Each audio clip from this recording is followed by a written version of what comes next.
Warbreaker and the Siren's Curse, or if those are unfamiliar to you, surely you can't have missed the King's public addresses, penned by yours truly.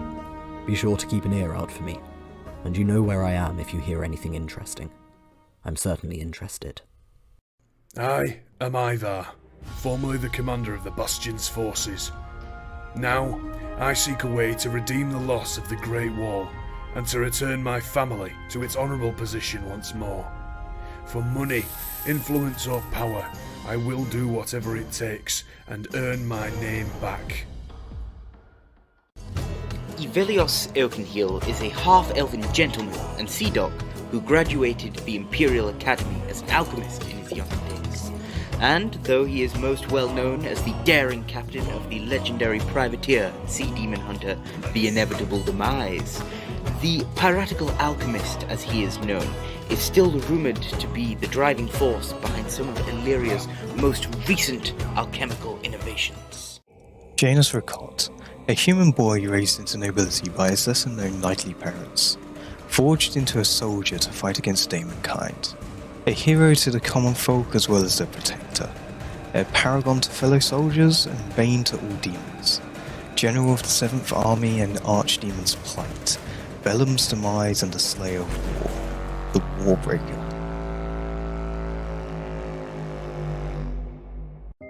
Eric Lythe, having been abandoned in the forest as a baby, he survived by joining with the very essence of nature. He's been fighting in the war against demons every day for 120 years, even rumoured to have slain 200,000 in 1 week. He is always working, ever watching, forever protecting. My name is Beloric Morgamash, but you've probably heard of me. I'm a half-orc from the north, but I've been in Alarians for most of my adulthood.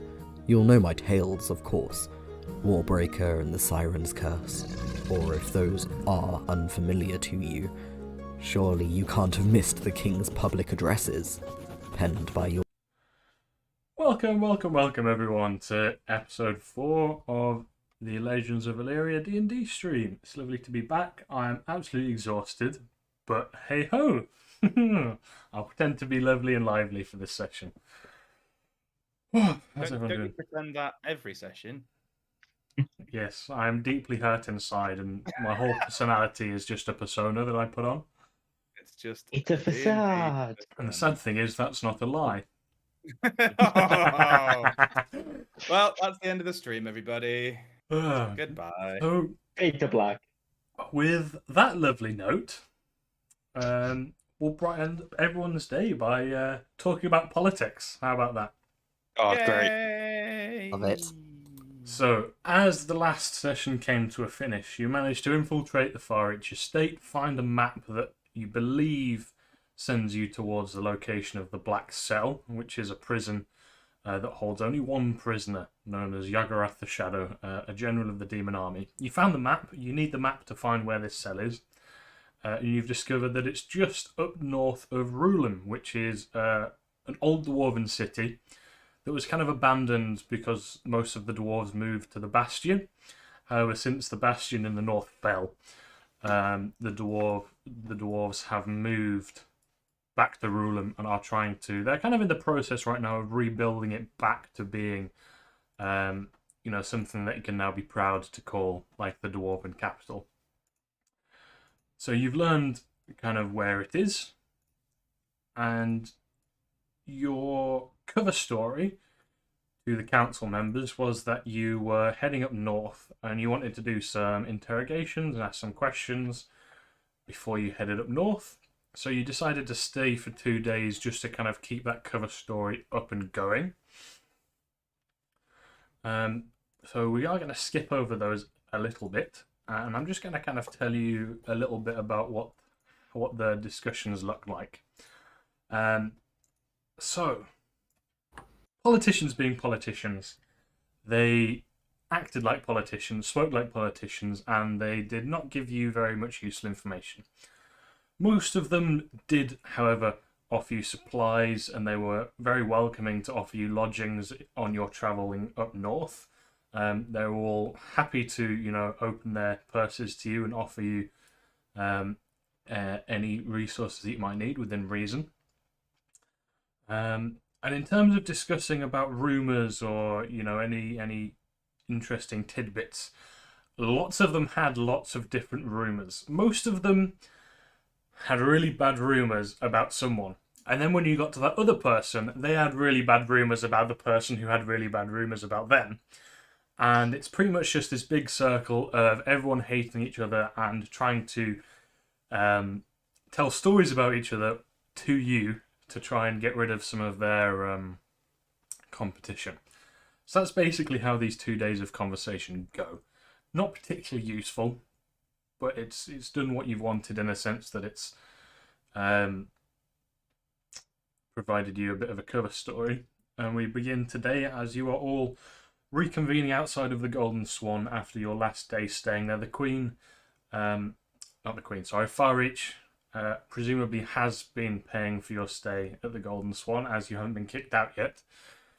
But you reconvene at your last day. You all got ready in the morning, put on your finest gear, with the intent to head to Avelios' ship and begin a journey to Rulem to try and find the Black Cell. So you all just kind of stood there a little bit in front of the Dragonborn, who is the kind of doorman to this Golden Swan. Yeah. And that's where we begin. Does Ivar feel much better now, realizing all the politicians hate each other just as much as they hate him? I don't think he ever had any good feelings about anything that was going on in there. So same. I'm just happy that my major crew have been paid for by Farreach to stay in incredibly lavish rooms. Yeah, maybe on the, and on the he hasn't bottom floor, objected yet. It's better than they usually get because they're sailors, so they spend as much money as possible doing things other than sleeping, like drinking Sure, good save. excessively. What were you thinking of? Ivar. Think Head gutter out. head gutter clearing the leaves. What's in here? Magical scrolls, obviously. Is there anything that we want to do before we leave? I'm pretty sure that's a big fat no. I To the believe pub. you've taken enough baths, so He's so pruny. He's looking But as just good as he ever will. 48 straight hours It's just in just- hot water. Totally dehydrated. He looks like a prune. Just so happy. Just, It was glorious. it never changed temperature. I think I am now a higher degree of heat permanently for sleeping in that bath. Sank into your bones. Yeah. Like a bit of the runes imprinted on him, and now he's just got a higher core temperature.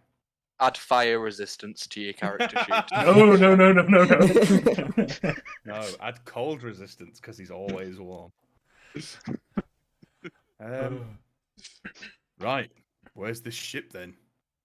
In dock, as most ships tend to be when they're not on the ocean. So, if you'd all like to Alright. follow me, and Avelios is gonna just stride straight across. Lovely. You walk straight through the city. It's a good, nice kind of like 12 in the morning at the moment. You don't want to leave ridiculously early. You wanted to, have some time to wake up, prepare yourselves, and get ready to embark on this adventure. So as you're walking through the streets, obviously you get lots of looks from people who know and have heard of you, and lots of people kind of gather around and form this kind of sort of line and kind of group that follow you and cheer you on as you're walking through the city. There has been lots of rumours that the legends have all gathered, and I mean now it's just confirmed that you're walking through the streets in public. They've seen you over the past few days a little bit, but there's been a big kind of rustling and murmuring, and the city's kind of a buzz with like excitement, like why have they gathered, why are they all here? I'm gonna lead. I'm gonna lead them to increasingly seedier taverns as I pick up the remnants of my crew on the way ones to the that you're ship. like, no, I've got accommodation sorted. Don't you worry about it. Yeah, exactly. The ones who aren't like the main crew, but just like the general hires, and just like poke your head in a tavern and just point at like 3 different people and go, As the group slowly gets larger behind you, lots of children, but lots of adults as well. I mean, you guys are very famous people. The crowd gets larger as you walk towards the ship, and as you get to the ship, there is a little bit of a commotion. You can hear some shouts from the deck of your ship, and some raised voices. Some of the crew, obviously, you would leave some crew on the ship to kind of keep it. yeah, Take all the barnacles off and anything that might grow whilst it's in port. Make sure nobody sails away on it. That kind of thing. very important, that one. And you can just kind of see that there's some sort of commotion going on the ship at the moment. You can hear raised voices, and you can see one of them kind of like looking down and shouting. And you can see he's kind of pointing towards the gangplank with like an angry look on his face. Oh god. Right. Stride over and see what's the matter. What have they done? As you stride up the gangplank, you see you leave about 4 people on the ship at any given time, and they're all currently kind of in like a small little semicircle, with their backs to you, looking at someone or something on the other side of them, and busy shouting at them to get off the ship. They don't know who they are. What are they doing here? Okay. Jackus, Joan, what's all this? And I'm just gonna sort of like push in between a pair of them and see what's happening.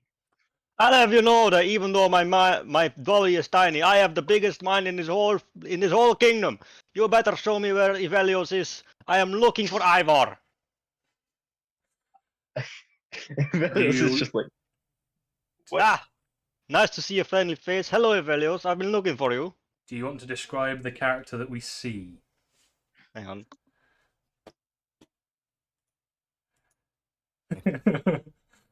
Pause. That's a no. That's my mom calling me. So he's a tiny little gnome, and he's got like no equipment on him. He's wearing armor, but he's just got a bag of holding on his belt, and he's wearing like goggles, like steampunk goggles, and he's got a blue hat. There he is, ain't he cute? Aw. Adorable. He's got a big fluffy beard. Very fluffy. Wilston? Yes, Wilston. My dear chap, it's been an age. I swear I have had no one to talk schematics with for so long. I heard you were dead. Weren't you dead? You were in the same place as Ivar, and I'm going to spin round and sort of hold the ship and go, Ivar, I thought Wilston was dead. Ivar is a little bit further behind because he's got short legs. So he I'm calls yelling back, like halfway across the dock. You can't make that joke now. You don't have the shortest legs. No, not the shortest then. Okay, not the shortest. Still, he takes his time. Let's go with that. Yeah, he calls back. As far as I'm aware, yes. Why are we talking about Wilston? Can I pick Wilson? Can I pick you up by just like under the armpits and just hold you up so Ivar can see you? Because You'll have to ask his mum. I have to explain D&D to my parents. We'll see in about 3 hours. I can't pause it, Mum. Well, I mean, you can try if you want. If you ask us all really nicely, we maybe pause it for you. It's Do definitely, Simba. it's definitely more plausible than other online games, I have to say. Yes, did you catch that, Doom? No. Ivar's going. Wilson's still dead, so Velos is gonna see if he can pick you up under the armpits and just hold you up so you can see Ivar and Ivar can see you. I Sounds will like- definitely resist that as the smartest person in the kingdom. Just cocks a shotgun. He just pulls out his coat. Like, Yeah, and No. Velos is like, "Look, I'll show Ivar to you," and goes to pick him up. And... okay, I'll allow it. I'm just gonna hold him very gently up, just so you can see Ivar. Ivar is peering forward at what he can't really make out, as it's just this object that you're holding up. But as he gets a little bit closer, you maybe see some strange dawning realization. And then he just goes like a little paler as he kind of starts to recognize what's actually going on. By all the gods in this cursed land, is that real? I'm gonna put Wilston down. I'm gonna like hobble over to Ivar. I mean, I don't think he'd say anything else. I think he'd basically just like kneel down and just embrace him. Just give him a big, Ivar, like, you look like just you've him. seen a ghost. I mean, I'm not sure if I haven't yet. Are you really real? I mean, as far as I'm aware, I am really, yes. How? I never really died, so Where have you been? It's been a long time, friend. I've been in the Great Divide, just working on stuff. And then he like reaches into his bag of holding and he pulls out the shotgun that he's been working on. Oh, sorry, I'm really sorry. Whatever I did, I'm sorry. You wouldn't know what it is. Yeah. So You're pointing it at me, so. It's held I by didn't say Wilston. I'm pointing It's it at you. dangerous. Okay. And yes. What, my friend, is that? Well, you know how I've always been making cannons and they shoot big fireballs at people. Yes, I thought, do remember. how can I make myself more useful?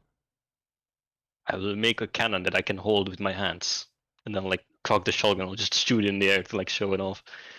I'm guessing it's loud as fuck. Yes. Aleric's gonna dive behind Janus It and is drop- if I remember correctly, it's a lever action shotgun. You like pop it and then you like spin it around to reload it. Oh yeah, Awesome. true. It's lever Like, action. what are they called now?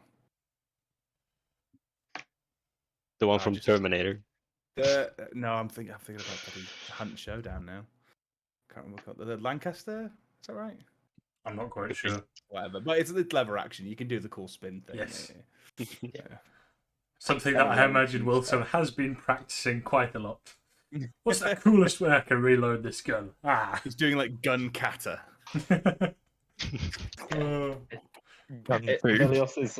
If Elios is leaning in, it's like, oh, you got the design to work. I did. It only took me 30 years. What? Oh, I'm sorry. I should have told you to cover your ears. What? This is incredible, old chap. I mean, I never thought you showed me the schematics, but to miniaturize in such a way, it's fantastic. Well, I didn't have to miniaturize it that much. Hmm. Okay, I had to miniaturize it is quite a bit, but Speciality Yeah, is miniature. To Hey, do being something like this, it is incredible and fantastic. being small has advantages too, you know. Well, I agree. Anyway, Ivar, I've been seeking you. I feel like we've both lost our honor, and I want to follow you on your path to reclaim it. I've heard the tales. Oh, well, it's been a difficult last few 30 years. I mean, you are more than welcome. But now is a particularly difficult time. We are just about to set off. We will be heading north again, if you are up to the task. I said I would join you, so I am joining you. Well, that is, if I'm honest, very pleasant news. It'll be good to catch up. It's nice to see you again. Anyway, Ivelios, are we ready? I believe that my crew is settling in as like the dregs are just beginning to pop across deck. The people who are still pretty drunk, Some of them clambering on. Some of them are kind of like popping out of the crowd of people that have gathered, like, "Oh no, I need to be over there." Wait a minute, stuff that's like my that. ship. Oh, duh. And then the boat slowly fills up. You all climb on board. They just get the last few crates and barrels moved over onto the ship with a small little crane on the dock. And they pack it all into the hold, load some of the cannons, get everything sorted and ready to go. Whilst you're doing this, the crowds slowly build. There is a small little band that showed up, and they've started playing like a little kind of like a merry jig. Speaking of the music, for fuck's sake. Yeah. Merry jig. Music. I always forget it, man. God damn it. They start playing like a small merry jig. Some of the crowd drops them some donations and a little hat. And as you get ready, you pull the gangplank up and get ready to sail. And they all kind of line up along the dock and start kind of like throwing flowers and stuff like that as you start to head out of the port. I'd like to try and grab one of the flowers. Dexterity. No, you could just grab one. Janus is just gonna like go to the other side of the ship and just ignore the crowd. As you catch one of them, you hear kind of like, "He caught it! He caught it! That's mine!" Blow a kiss in that general direction. And you hear a couple of other people also claiming the same thing. Velios is in his element here. Yeah, absolutely. Doing the Princess Diaries wave over the side. Excellent. Yeah, Velios is in his element, so just commanding crew, getting sails up, and actually takes the helm to bring him out of port and back on the ocean. This feels good. Lovely. So, there is only one real way to rule him. However, I will let you decide kind of how you're going to do it. This ship can travel about 80 miles in a day, as it is a fancy ship of legend. It is quite speedy. She is fast. So if we just kind of decide, how long you're sailing for, where you're going to dock, where you're going to port, if you're going to take any rests on land along the way, or if you are just going to, sleep on the ocean and head straight to it. Ivelios does have enough crew to run the ship on 2 different shift rotations, so you can just kind of head straight there if you want. What is the plan? First things first, Wilson's gonna ask if you can have a desk somewhere on the ship. To tinker around. Of course, my good chap. And Ivelios leads him into the stern cabin, the one with all of the massive glassed outfits. It's all magically reinforced for good reason, because this is A, Ivelios' quarters, and B, where he does most of his tinkering. So there's an alchemical station on one side, and he just sort of scoots a whole bunch of stuff into a box off the side and adjusts the height of a workbench down to Wilson's level. And sets it up on the other side. It goes down to a foot off the ground. Yeah. So yeah, adjust that because all of them are reasonable heights for different concoctions. Mm-hmm. So, and sets Wilson up a workbench on the other side of the room and goes, "Help yourself to any of my store of alchemicals. I'm sure you can find more suitable use for them than I. I'm just tinkering currently. It's nothing." The question isn't whether I can find a suitable use for them. The question is whether I can reach them in the cabinet. You make a valid point. And I'm gonna look out a couple of step ladders. First point of call: erect some stairs so Wilson can reach the cupboard. Yep. Step 1: call the carpenter. Sail back to the port. We keep one on board for repairs and stuff. Yes, of course. But yeah, in terms Wilson will just ask when he needs anything from the top shelf. Lovely.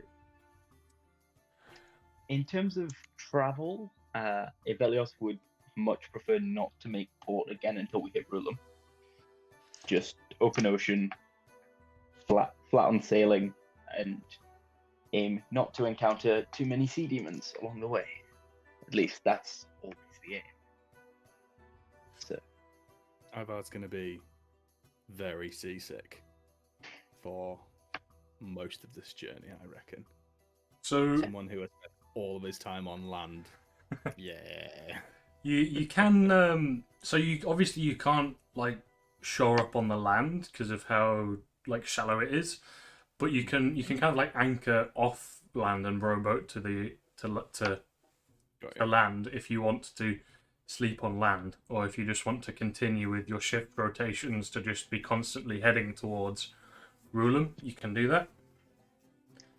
Evelios is going to put it to everyone else and be like, well, obviously we can go full speed ahead and get there in as little time as possible, or if you landlubbers really wish to have sweet terra firma, then I suppose we could anchor up for the night and find you some shore. It's up to you. I'm just going to gesture like across everyone else. So I say absolutely nothing. Mostly because I'm trying to hold everything in, but also I'm waiting for everyone else to see what they say, because he doesn't want to rock the boat. Janus is gonna give. Janus is gonna kind of like pat Ivar's back slightly, and he's and he's just gonna turn to Evelios and just say, "I'm absolutely fine with any option." Eric, I believe that you have a connection to land. Do you need to be? Would you prefer to be on land at night? It won't be ideal, but I think we're best getting there sooner rather than later. Yes, I'll make do. Very well. Belrook, I trust you have no issue with the open ocean. He's absolutely going to take umbrage at the fact that you like implied that they needed to stay on land. So he's like, no, of course not. No, we'll go all the way through. It's fine.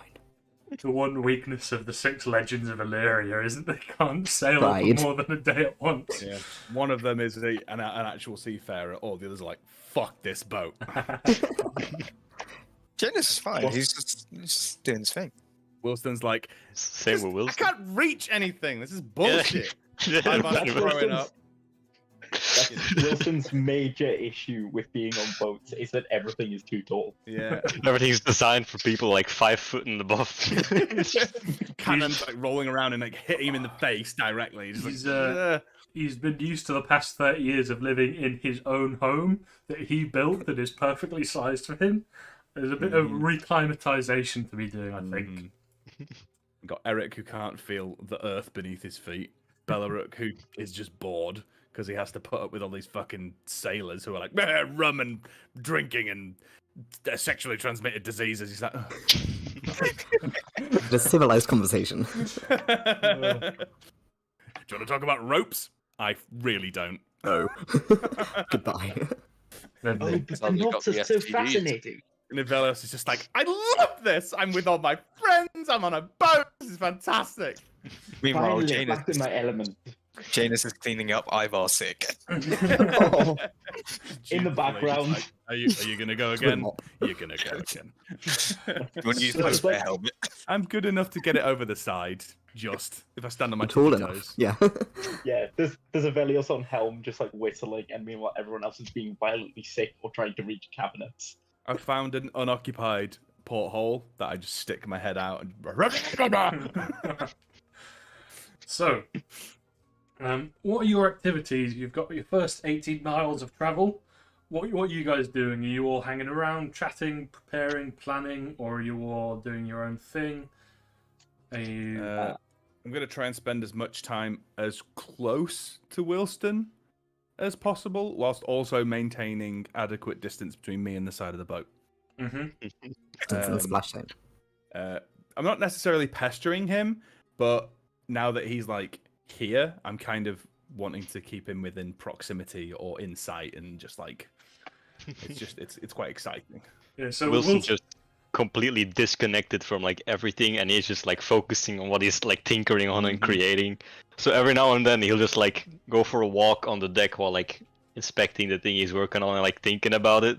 But he's just like so involved that Ivor would have to like drag him away from like getting caught, like when people are like dragging ropes or like I see the like Doing their strain job. building on him, and I'm like, yeah, it's time for him to go for a walk. So I'll go and like pester him until he moves. And we'll go and do a lap around all the cannons, and then he'll go back in, and I'll throw up. He's like a little chihuahua.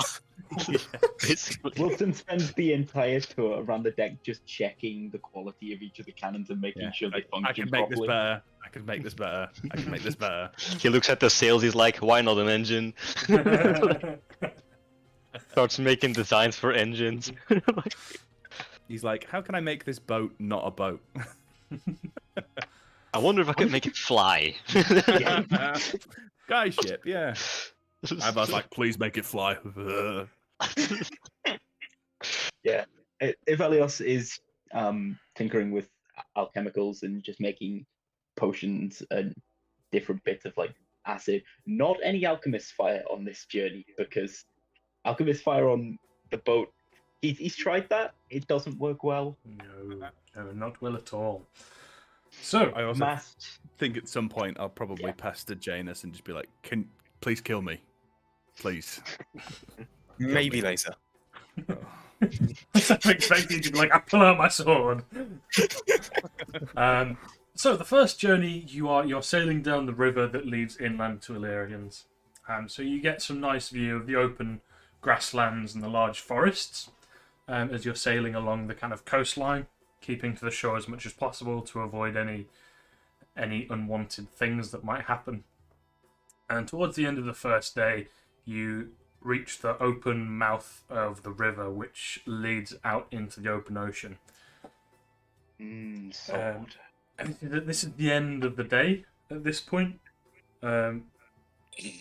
So I assume you guys would be going in for your rest and, pardon me, and leaving it to the night crew. Be It's spending Ivelios. like sorry. Ivelios Spending is the gonna- most of the day kind of trying to like Alaric does not like someone being here that he just knows nothing about. Of course. So he's gonna be kind of lurking on the edges of lots of conversations to see how much he can pick up without having to ask. That's admitting defeat. Actually, if anybody kind of like notices him, which he will, that he's not sneaking around, there will be like a real look of consternation at not knowing things. So yeah, he's just gonna kind of lurk on the edges and just try and listen. You want to roll a to perception? crew- I'm assuming this is stuff about Wilston. Yes, predominantly. Yes. So roll a perception, and Doom, you can decide based upon his roll what kind of things he might learn about you. Okay. You get to decide the DC of this perception. Oh. And whilst you quickly decide that, I'm going to be right back 1 minute. So don't go doing anything too rash. Thank you. Gets in that. The teacher has left the classroom. If he Chaos. doesn't come back for 10 minutes, we get to go home. Legally, we're allowed to leave. Yeah, legally, he can't do anything. Okay, so when he gets back, the inevitable demise is flying. It's reached Just it. Oh. put that out. Put it out there. It has an engine and props and helium balloons that Wilson's designed. Suddenly So transforms. Oh, I also think at some point, knowing the alchemist is on board, and after I are you cannot after a sleep, seasickness remedy? I will assault you until you give me something to get rid of this goddamn seasickness, whether it knocks me out, kills me, or cures me. Just put him to sleep for the whole Does journey. not like being at a disadvantage as Here's some incredible sedative. Go nuts. just. ugh. He will. I got a he will 16, be if that's crawling any his help. way. Wouldn't Beloruk know about Wilson's stories though? Maybe not, because Beloruk is a young man. A youth. It's been 30 years since the But wall's also, demise. I guess even if he does know something, he doesn't know you. Yeah. So okay. he might know the stories, but hasn't connected anything. He knows that there's a big disconnect between stories and the truth. He has created I am stories. the disconnect. Yeah, he is the one that separates them to make one good and one. He's heard a rumor and he's turned it into a story. Yes. So he would know of Wilston's exploits. Also, but I've never not seen who you, so I Wilston might is. know the stories, but not know it's you. It doesn't click. Yeah, you wouldn't assume There's that no the guy point that of built all the reference. cannons on the war that kept the demons off is 2 feet tall. Exactly. It's like, how did he know where to aim them? Never mind. Got a Wilson's 16. first invention. You got a 16? Okay, you would like discover that Wilson is like very much focused on inventing stuff and like advancing science. And he likes to put that energy mainly into creating explosives. Okay. That's about all you would learn. Because that's all he's doing on the ship at the moment. Solid. you. Eric is going to walk past and see Bellerook struggling and go over and be like, "Do you not remember? We told you about Wilston on the wall. He was the one creating all the armaments and the cannons and all that sort of thing. Did we not tell you?" That's him. Yes, of course. What did you think? Well, I thought that. It didn't expect him to be so short. Did you think he would be bigger? Yes. Yeah, yes. a little bit. Yes, he is. Surely the wall's height. We had steps. His genius is condensed. I yes, see. A lovely carton of condensed milk. Yes. Right. How do they know each other? And he's going to point at Wilston and Ivar. Well, Other they than on the spent. wall, they seem very close. I think it's mostly that, but they worked together on the wall for 30 years. I mean, you yourself are near 30 yourself, and I'm sure you have 25. created many. Oh, I apologize. Time is it moves quickly at my age. Yes, they've formed quite the friendship, I believe. I was always away, but yes. And Ivar said that he thought he was dead. How did that happen? Yeah, yes. So, well, when the wall fell, it was a tough time for a lot of people. I mean, Janus, he disappeared for a long time. But with Janus, we knew roughly where he was. We knew that he had gone off, but Wilston just disappeared one day. He left no remnants behind. Perhaps easier to sneak off than a man in a giant suit of armor, but yeah, so we were never quite sure. It's wonderful to see he's okay. Wonderful. And you knew him too? You were close? I knew him briefly, like when we would meet for strategy meetings, that sort of thing, but as you know, I spent most of my time north of the wall, so it was merely a day every 2 months or so that I got to see him. Interesting. Well, thank you for filling me in. No Like problem. I've missed a large part of history. More for you to explore. Right. I'll tap him on the shoulder and head off. Like thinking that Eric's got vampire style, like a big just bar of dirt in a room somewhere. Yes, like a barrel was loaded on specifically. There's Full just got Dracula mud in it. style. He's just I like the idea. Can that be a thing, please? I've got a big jar of dirt. He loaded his jar Jar of dirt. I was thinking you could have a bag of holding, but you don't have bags of holding. None of you open the bag of holding as your starting item. I did. You did. That says the But you article. also didn't need to because you can make bags of Yeah. holding. I know. Yeah. I cut my normal backpack turned into a bag of holding.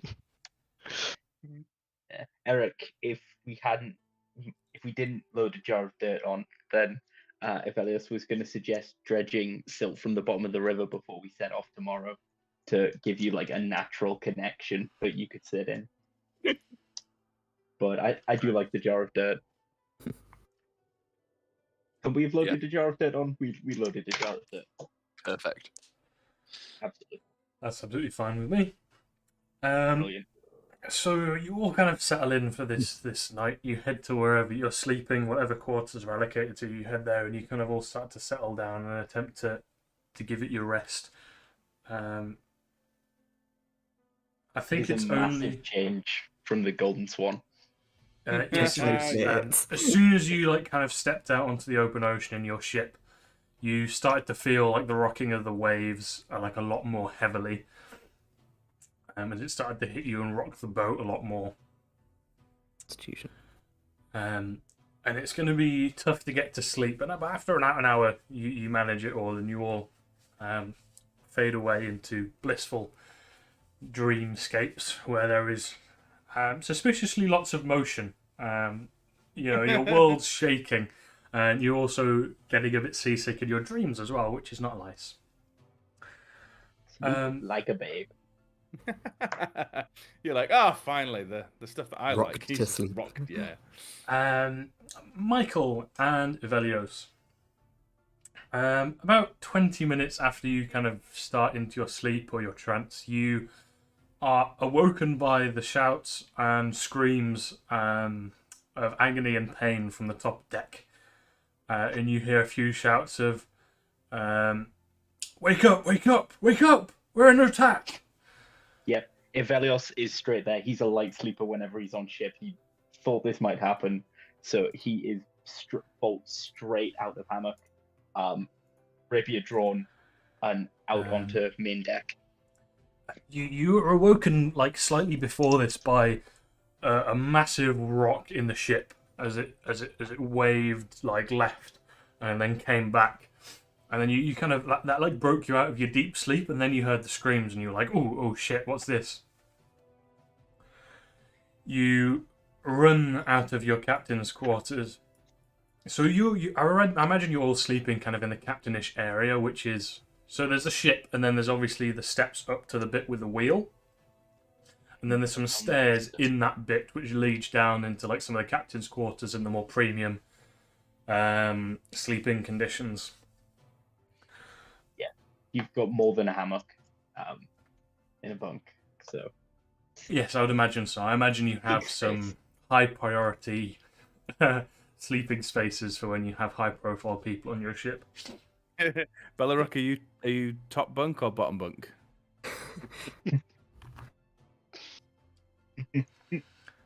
You want the top, Yeah, right? right. Moving less. Probably the the bottom Bottom because would be it's moving like closer. less, yeah. I don't have to worry if I fall out. Then Well, actually, not so far to go. They might all be moving the same. I think. I'm not Either quite way. sure how the I'll physics take on the that full would work. damage then. I'll go close to the ground. Is clutching the sides of the top bunk, trying to stop himself from falling out.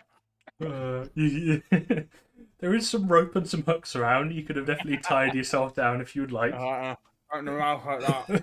It'd be very convenient for this encounter, actually, if you're tied down and can't escape. That would be lovely. Oh boy. Anyway, Evelios, Michael, what were you doing? Were you rushing up as well? Similarly, yeah, you see, anyone ever played the game with the pirates where you stick the swords into the barrel and he pops out the top? Pirates. You use mold earth to pop out the top and start running up to the. Pop up pirates. Like parasol What a your way game. out. Just, What a game! What a game. Oh, I forgot. Go on, Eric. I've shit Just tidal wave. I've got it. He's like water encounter. As you both go up the steps onto where the what's it called, the steering wheel. Doesn't it have a fancy name? The poop deck. The what? The wheel. Poop deck. Poop deck is the top bit. Yeah. Yeah, but doesn't the wheel have a fancy name? The helm. The helm. No. That's what I was looking for. You rush up the ladder to the helm, and the first thing you see is all of the night crew are kind of splayed out across the deck of the ship. Most of them are laid across the floor. You can maybe smell before you hear that they are covered in burns. Oh man. And most of them are kind of like writhing on the floor a little bit. And your eyes are brought to... you don't really know how you didn't see it first, really, but there is an enormous tentacle monster that is erupted out of the ocean on the right-hand side of your ship. It is wreathed in flames, and it's massive. And there are a few tentacles on the left-hand side of the ship, presumably from the same creature, that have reached up from the other side, and they are in the process of tilting the ship this way. And there is a few people that are kind of still up, and they're cowering behind like the poles in the middle to avoid what you now see is a torrent of water that's just kind of rushing off the creature as it had burst from the ocean. That is seemingly the cause of the burns that these people have. And that is what you see. And we will just straight up just get into an initiative, I think. Oh boy, here we go. Lovely. Just everyone. Okay. Oh lordy. 5. I have Oh, it's because you're not on the map. Oh, 18.1. Here we go. I got 23 fucking hell. Oh, baby. Sorry, I'm working out. This is what Janus was born for, though. My boundary is frozen. I've Just got- another it's just 16k map. we're changing scenes. Yeah. How many Ks in this one, Gage? I'm pretty sure it's just a normal one, actually. How do I fucking remove this? Oh, it's not doing it. 28% loading ship. Loading ship. What a load of shit.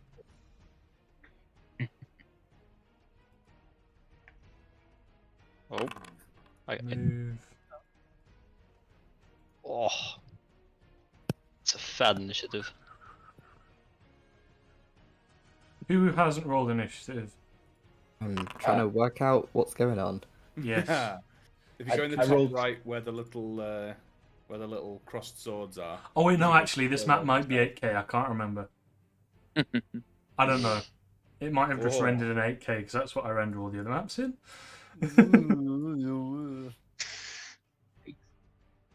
That's perfect 1, time to have 2, a 5-minute 3, break, 4, everybody. 5, 6. Why have we I think got? I've somehow rolled twice for initiative, but I don't know Yeah, what you I've have. done. It's because you're all I'm on a sorry. different map and it's a bit weird. Oh, Why have so we it's got like two of? both of your. Yeah. your Was it a decimal? What's happened? The decimal is your tiebreaker. yeah, it's your dex score just for a tiebreaker. I just saw the name of the creature. Yeah. Oh no!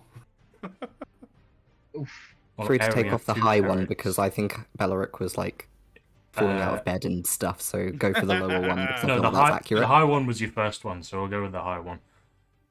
Ah, Eric, rolled out of bed and straight onto the. Eric, I can't see yours. What was the first one? Your first one was the 10. Ah, bums. And I rolled actual dice and then I rolled foundry dice and my foundry dice failed me. and the Kraken still needs to roll its initiative. Yeah, that's what I was worried about. Okay. Not again.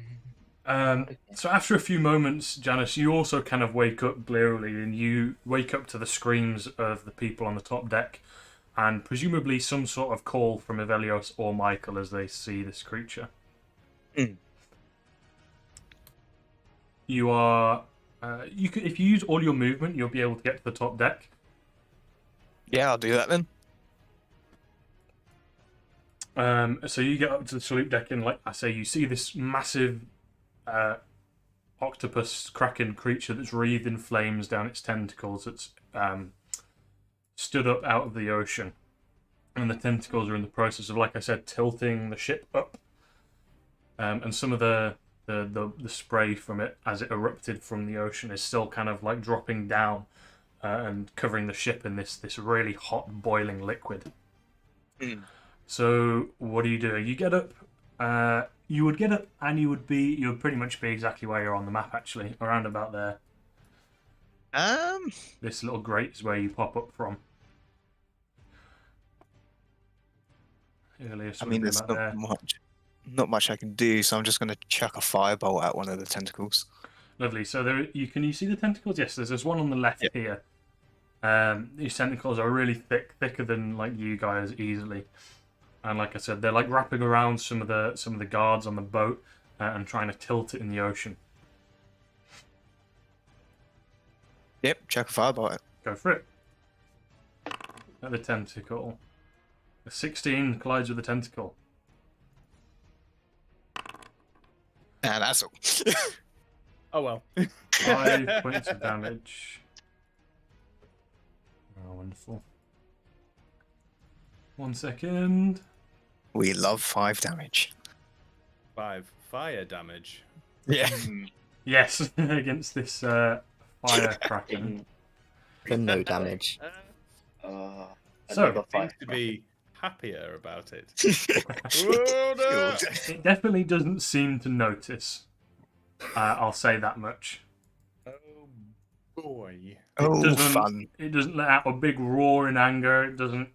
The tentacle doesn't even really move, like, whatsoever, really. It just continues trying to tip the ship over. That's fair. It is fair. It's fair because I said it happens, so it happens. Just and reasonable reaction. But that is all I do. Yeah, so if you go into the turn order in Foundry, there should be an end turn button when you finish your turn, so you can click that so I don't just have to keep asking you, have you ended your turn? Then that'll be lovely. So, Beleric.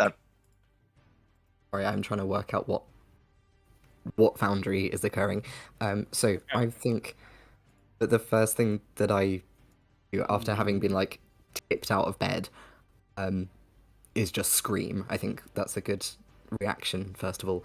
And I'm gonna kind of reach up and just frantically like thwack at Ivar and be like, "What was that? What was that? Did you hear that? Are we going to die? We're going to die." I'm awake. I'm awake. What's happening? Why am I sideways? You do wake up and you start to hear some of the maybe not so much screams anymore, more of this kind of reduced to groans and some of the shouts from the people on the top deck. There's a yell of fire kraken from Ivelios, who presumably knows what this is. You do not know what this is. Ooh. This is a creature you haven't encountered in the ocean before. Ooh, fun. Where's Wilson in all this? You are also sleeping on the bottom. In which case, I'm gonna again just kind of keep like whacking Ivar until he follows me and go. I'm awake. Get your spell book. We need to go. Sounds like people are hurting. Let's go. And I'm gonna use that as my bardic inspiration and try and run upstairs, but not too quickly because I don't really want to go up there. So I think maybe kind of going up to the grate bit, but not going onto the deck yet. I think I'm just gonna. You're just kind of peeping your head over. Yeah, see if I can work out what's happening before I launch myself into it. You will easily be able to see the head and the body of this kraken before you what am I trying to say? Before you like fully come over, because it's such a big creature, it's quite hard to really miss. That's fair.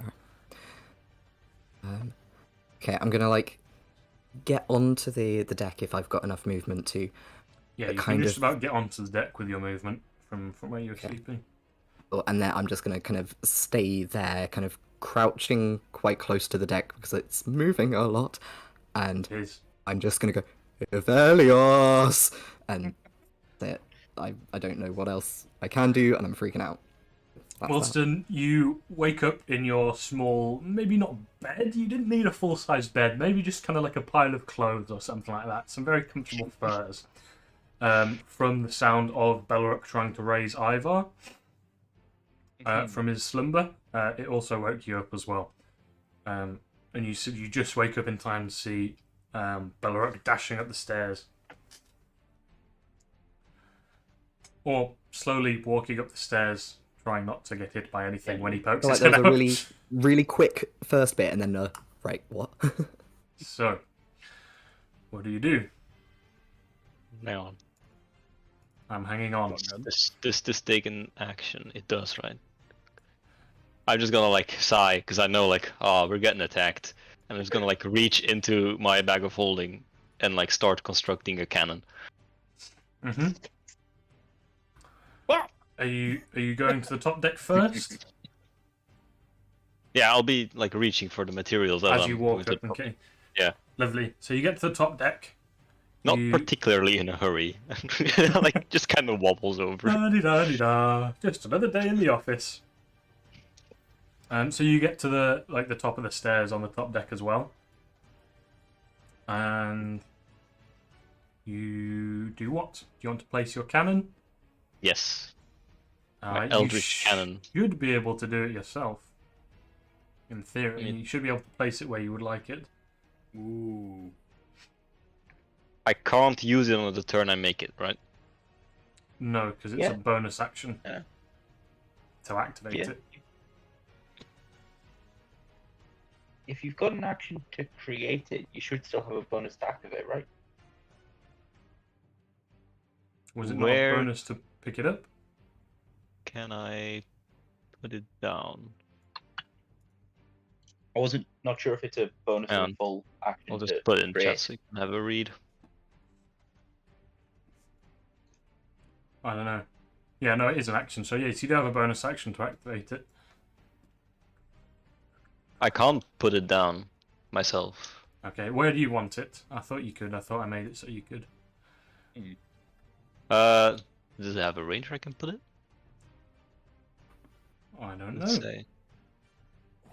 I imagine that you probably just take it Like in front of me. you. Yeah, basically. So you kind of pull some random things out of your bag, and then you kind of slam them all down. And it creates a cannon that's double your size in front of you. On the man with like magical glows and like runes floating around it as it assembles itself. And then I just like point at the monster and it fires. You have the easy bonus action to roll the attack. Are you pointing it at the Kraken itself?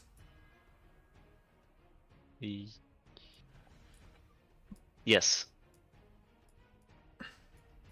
How do I do the attack? You make a I mean- ranged spell attack. So your Blast. spellcasting modifier. Shoot him in the face. It's whatever your spellcasting thingy is plus your proficiency. Which is like intelligence or something, most likely. Yeah. But I would just roll intelligence. I don't know. It's whatever your spellcasting modifier is plus your proficiency. Need to have a look to see if there is a spell attack roll thing on here. That's I mean, what you can do is cast a 14. spell that has an attack. Hmm. No, that doesn't have an attack. I'm pretty sure it's just your spellcasting ability plus your proficiency modifier. yeah. I'll make Yeah. an empty one after this session, just so I can like use it to fire the cannon. Which is a 14 in total with your proficiency being a +4 at the moment, I think. Yep. Which it does connect with the creature. It's quite big and hard to miss, but it doesn't penetrate the hide at all. You can see it doesn't make any visible injury on the creature at all. It doesn't really affect it in any way whatsoever. And is that your turn? Can you end turn if it is? good stuff. No, because I want to move the cannon as well. 15 Uh, feet. Like forward. Yeah. Go for it. Oh, it's not like letting me drag the cannon. So like to where I'm pointing, like here. Oh, because you don't have. Do Did I give you permissions for Give him them? the face. Figure ownership. Oh, I didn't. Give me 2 seconds. Nah. That's probably Combat why on you a weren't able to place them. It's Skynet. He doesn't actually control the cannons. Still trying to see if there's like a spell attack thing, but yeah, there isn't. Is that the attack thing? I mean, it is just your spellcasting modifier plus your proficiency. Proficiency plus modifier. Is that your turn then? Can you end turn if it is? Click this. Oh, there we go. Ivar. Ivar then. It works. Okay. Where are you taking your 25 feet of movement? My 25 feet of movement are going up to the top deck. Yeah, you'll just about be able to get to kind of the top of the stairs. And then I see this thing. Oh, gods! And then, having grabbed both my spellbook and Warhammer, which were by the side of the bed, and nothing else, which is always fun when you're in your 90 fighting a kraken, as you do. Just do a Janus and sleep in your armor. Yeah, just never get a good night's sleep. I mean, Exactly. to be honest, tonight was probably the night I should have slept in my armor. I wasn't sleeping well anyway. Janus came out prepared. I'm going to. Can I touch Janus directly on the butt from here? Before you leave, yes, but Janus, Yeah. Janus is still You on the ask for bottom floor. consent. Am I within? You would have been able to before, because he's not up here yet. He's still down below. He hasn't.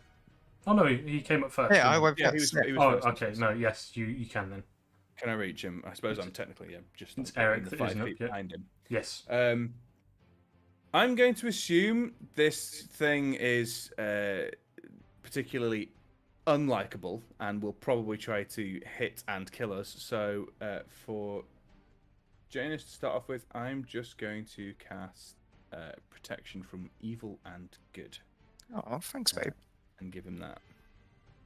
As I take the Warhammer and I basically just press it into the small of his back, and it just crackles with like white, hot energy, and you feel a little emboldened. I say, Lovely. To be good fair, luck, don't get hit. Oh, to be fair, Janus the Barbarian is pretty squishy. To be fair, he needed the help. Yeah, he needed the disadvantage on attacks against him just so that they never hit. Like they had like a 10% chance of maybe hitting at some You point. know, when he recklessly attacks, it's just going to be normal attack rolls against him. Yeah. So I'll do that, and that's my movement and my action for now. So Lovely. I'm Just going on your to turn. press that button. All right.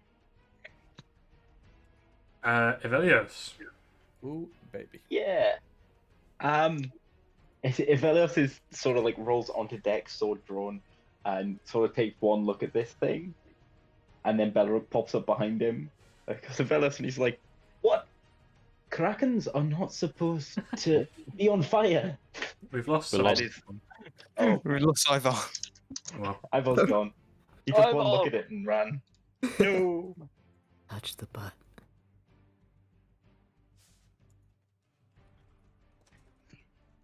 Is Ivar okay?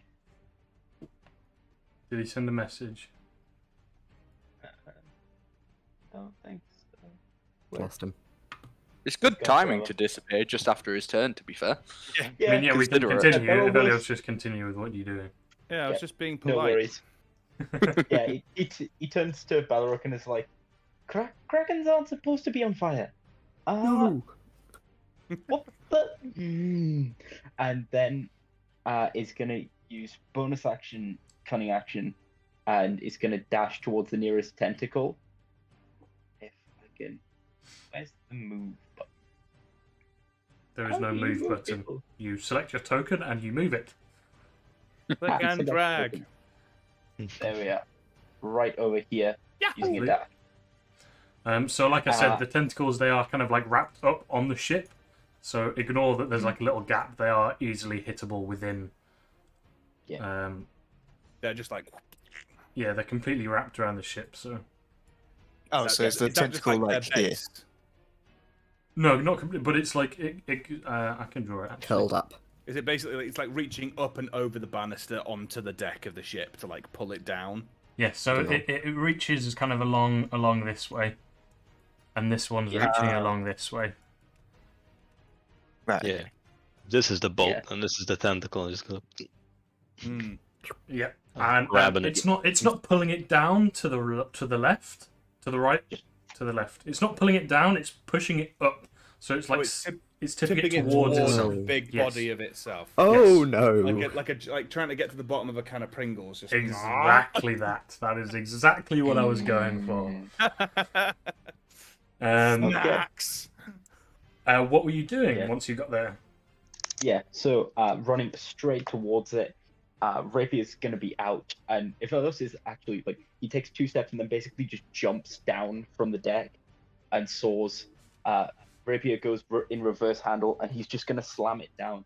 And as he does so, it lights up along the blade with just like a storm cloud coming out from the hilt, and I'm gonna booming blade directly into this thing Go for it. with my rapier. So roll to attack.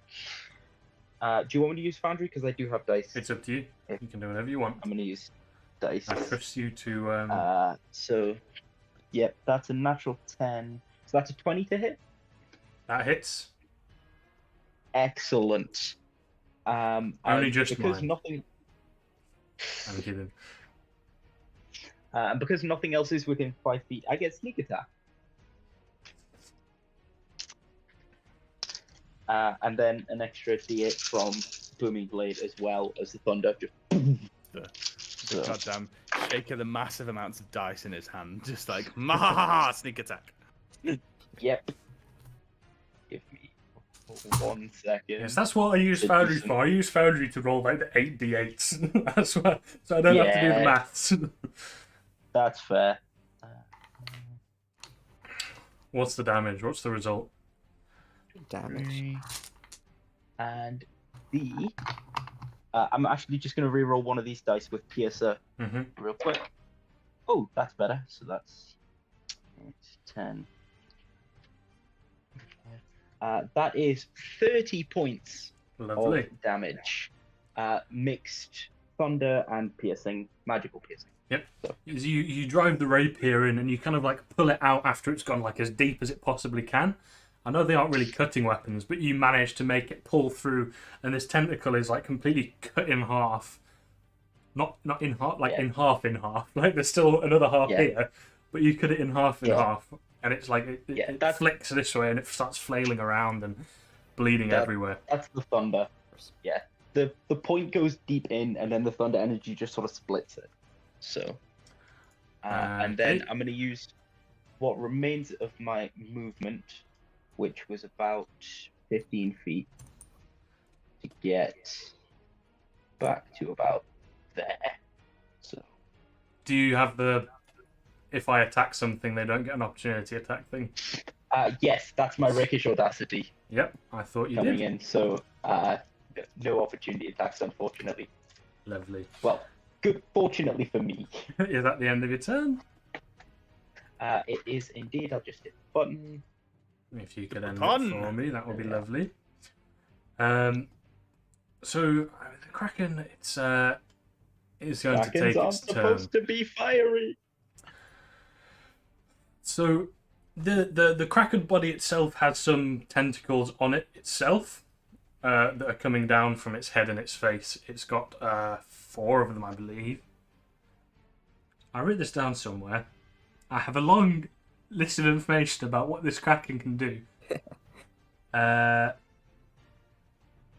So no, it has 2 tentacles that are kind of on its body, on its side. And then there's the 2 on the other side as well, of what you can see at the moment. So it's going to kind of like reach over and start doing like swiping attacks across the deck of the ship. Mostly aiming for you guys at the back. Ish. I'm very No, it tanky cannot. right now. I feel healthy. Do you guys feel healthy? I feel very healthy. So it's not attacking any of you with its main tentacles at the moment. It is basically just bludgeoning and battering the night shift. Oh God! Oh, we need them to sail. I only just bought My this guy. boys! No. Stephen. That's my boy! No, Are my there? boy! No, my boy. Captain.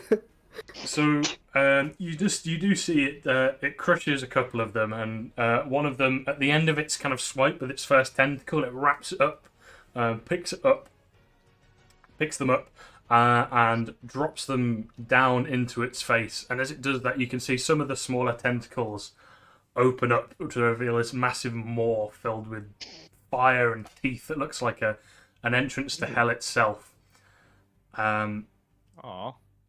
And the person falls right into it, and they don't even get a chance to scream before the mouth is shut tight, and they are seemingly gone forever. That fucking sucks. I'm just gonna put that out there. That sounds like that is not fun. And You're one day out from port as well. this tentacle over on the left here is just within range to be able to go in ahead and smack you, Avelios, so it's going to do so. Okay. I'm not currently wearing my armor because I don't sleep with it on. Lovely. Nope. It rolled a 22 to hit. Well, no, that misses. Yeah, that hits. Lovely. 17 points of bludgeoning damage. Uncanny dodge. Yeah. Reduces it by half. Oh, yeah. I round up for everything, for you and the enemy, so it would be 8. No, 9. 9 points of bludgeoning. He said 8 9 first. points. Go with that. And as it hits you, you see so the tentacle has its own little spiny things on it, which are kind of burning and on fire like little spikes. It's got little spikes on the back, as well as like its suction cups along the bottom. And as it smacks you, the spines start to like burst off of it, and impale you. Yeah, that hits. And you take another 9 points of fire damage. It is a separate attack, so the uncanny dodge would not have worked for that. Yeah, because it's that's fine. Oh, brother. Did it That's have it. to move to make this attack at all? Or not? The tentacle. I think it has reach. No, it doesn't. It does have reach. It didn't Yeah, have that's to fine. move. I didn't think it did. I just wanted to double check. Because it's currently sheathed in like crackling storm clouds. Oh, the booming. Oh, yeah. Booming blade. So. And we come around to Eric. Okay, so is there sort of, you said there were tentacles coming out of its mouth. Are there some sort of on the ship deck near the face here? Like just some rough ones that I can get to, like within about 60 feet. You can reach melee range from being here, yes. If that's what Okay. you're asking. Within 60 feet of you, no. Not yet. Within 60 feet of me, no. No. So The Kraken itself is... You would need to be kind of around here to be able to hit it. Oh, that is far away. around have such a where? big Which boat, one are you, Avelios. Gage? I'm purple, so around... You would need to be kind of in front of the token. Right. to be able Okay. to So hit there's it. no there's only the two tentacles. There's no extra tentacles that are within touching range. Not that you can see. Okay. In which case, this one that's 45 feet away, Erica's gonna start running towards it, and then everyone else. You swear that, like, obviously his back is to you. You swear you can see like a stump of a of the mushroom come out. It slams into the deck, and Eric disappears and appears 30 feet forward next to the tentacle. Bonus action, Misty Step. Bonus action, essentially Misty Step. Yeah. Yeah, it's the racial thing. Oh, yeah. Yeah, just flavoured. Yeah, of course. It's a fungi. And he is going to cast Contagion, a 5th level spell. Ooh. On So- the tentacle? On the tentacle, assuming it's connected to the creature itself. So he's touching the creature. Okay. He's going to make an attack roll, which is a nat 1. I'm guessing a 10 doesn't hit. Well, Do we have any inspiration for anything? No, not yet. Well, Does in that anyone case, have silvery barbs? fuck me. Oh, I do! Do you? Are you willing to use a spell slot? You can reaction re-roll with Yeah, silvery I barbs. will, because I've never used it before, so yeah, silver bar. wonderful. It's a very... Oh, whoa! I just rolled 2 Forgot that to ban it, ones. didn't you? Oh my god. Oh, I forgot to turn off the Eric. Fudge Dice Rolls Ow. module on Foundry. My mistake. I'll turn it off now. Oh my god. Am I sure I'm rolling a d20? Am I think just those rolling a are- 1? Yeah. Oh, that is rough. I think 1d1. those are Rough, like buddy. your first rolls, just like They are my ever. first rolls. Literally 1 in 4. We're not in for a good time, guys. I'm. Well- Can I wait? No, Silvery you've barbs used your again. reaction. Do I then have to give advantage to someone else? Oh. Oh, now That is Gage. part of the spell. I Mhm. still have. Yeah. I still have inspiration. Or I I've did. have- slept since then, though. Oh yes. Okay. Okay. Well, in that Um, case, It's unlucky. yeah, I'm going to slap at the air and completely miss, and I'm just looking at this tentacle like, That is okay then. horrible. I am gonna give that Where advantage. did you go over though. to? This I one. will move myself. Lovely. Can you give advantage to the same person that your silvery It's barbs gotta be. in? It's gotta be someone else. Ah. Annoyingly, I'll give it to Janus because bigger than Why Okay, do me. you keep save us. buzzing the invincible Save us, you- war god? Save us! Save us! Behold, Also, the remember- Warbreaker. Remember, he also has advantage on pretty much anything anyway, so you might want to give it to someone else. Yeah.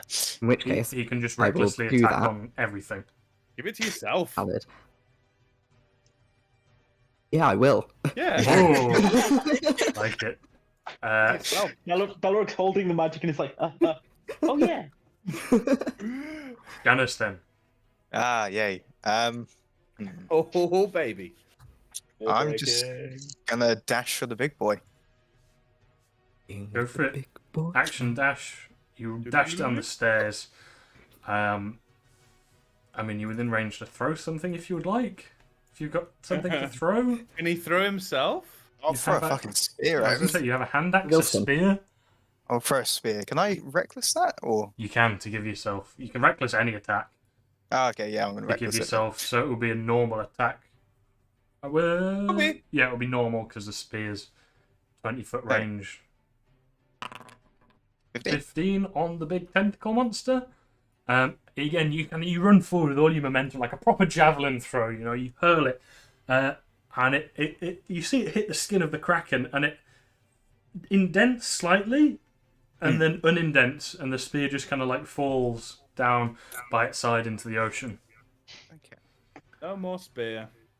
That is my turn then. And Beleric. Right. Having got this magic and be like, me. I am going to kind of see Evelios do this big tentacle very successfully. I see Janus kind of chuck a toothpick at it less successfully.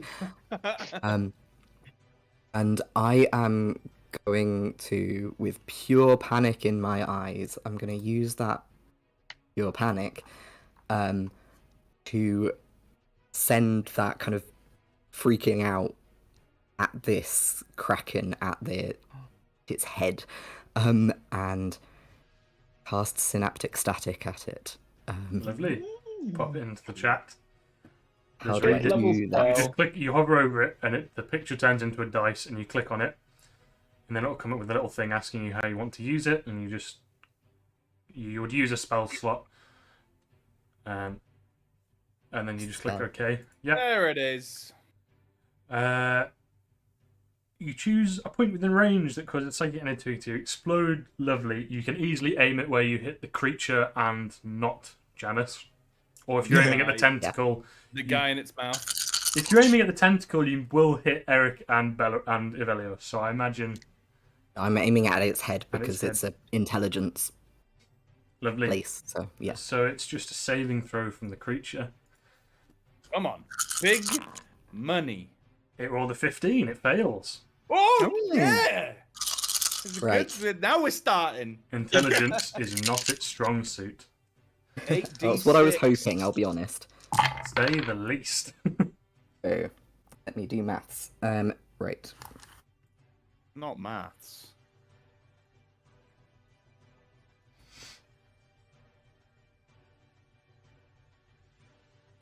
23 23 points of psychic damage, was psychic it? damage.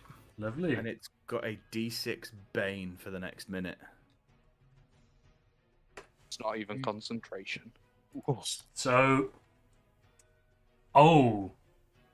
Attack rolls, ability checks, and Constitution saving throws for concentration. I am sorry. It does not affect this creature. No! Its Has it got an intelligence intelligence? is Oh, it's stupid! lower? its intelligence is 2, so it doesn't affect it. So thick, I cannot engage with this. Yes, I No! You I are too dumb. apologize.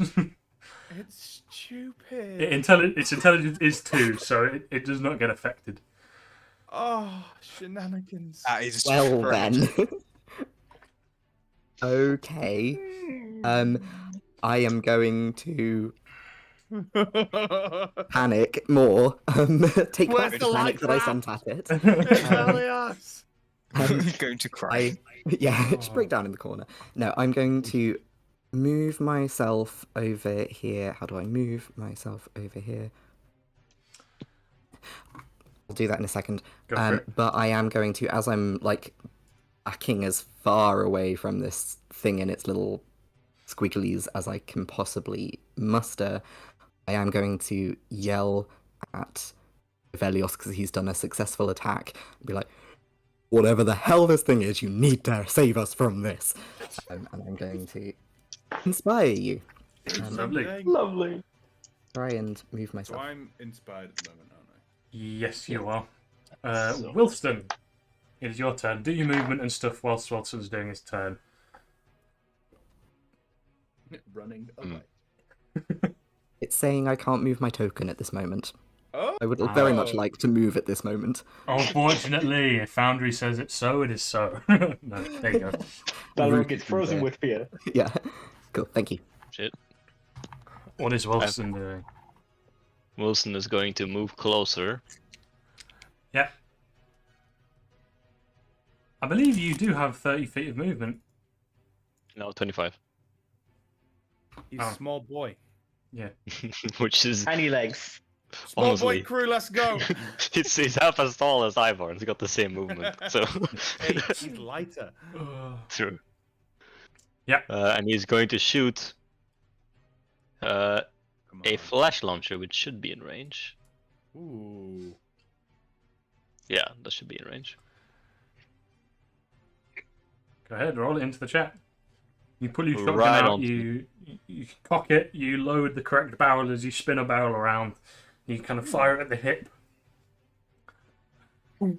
I've placed the measure template, but it's the same color as the Oh, kind, no, I of, can see kind it. of blends in. Yeah. I cannot see it. There's a black circle over the top. Ah, It's barely So visible. so it hits you go. only the Kraken. Yep. Put it in the chat. I need to remember what it is. It is. Or tell me what Oh, it is. I self-rolled it because I was messing around with Flash launcher. Constitution saving throw. Do-do-do-do. Is it very unconstitutional as well? Sadly not. But it rolled an 8, so it's blinded for 1 minute. Oh, Yeah. and then I will also command my cannon to like get really close. Oh, I can actually move it like that. That's fucking cool. does that mean we have advantage on hitting it? And it has disadvantage on. It has, yeah, it has disadvantage. Oh yeah, we don't have advantage There we on go. hitting it because it still just has. It's thick skin. Attack rolls against a creature have advantage, and the creature's attack rolls have disadvantage. Oh, is it really? Oh my Ah. No. So I've commanded my cannon with this thing I made, and it works. Yes, Command cannon. it automatically fails ability checks to see. 24 hits, yeah. So that is.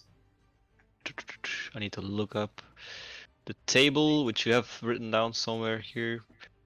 So it's 2d8 plus 1d8 because my level 9 upgrades thingy. They are in the character sheet Yeah. of the tokens. That is awful. So 3d8 points of damage. The first damage it's taken. Well, Oh yeah. Barely kind a of. stab yet. Technically, The main bit. the main bit. Is that it? yep. Lovely. Ivar. Me.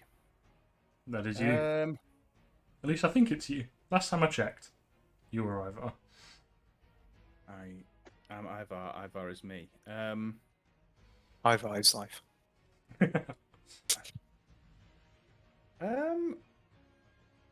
Well, that blinded thing does change things a little bit.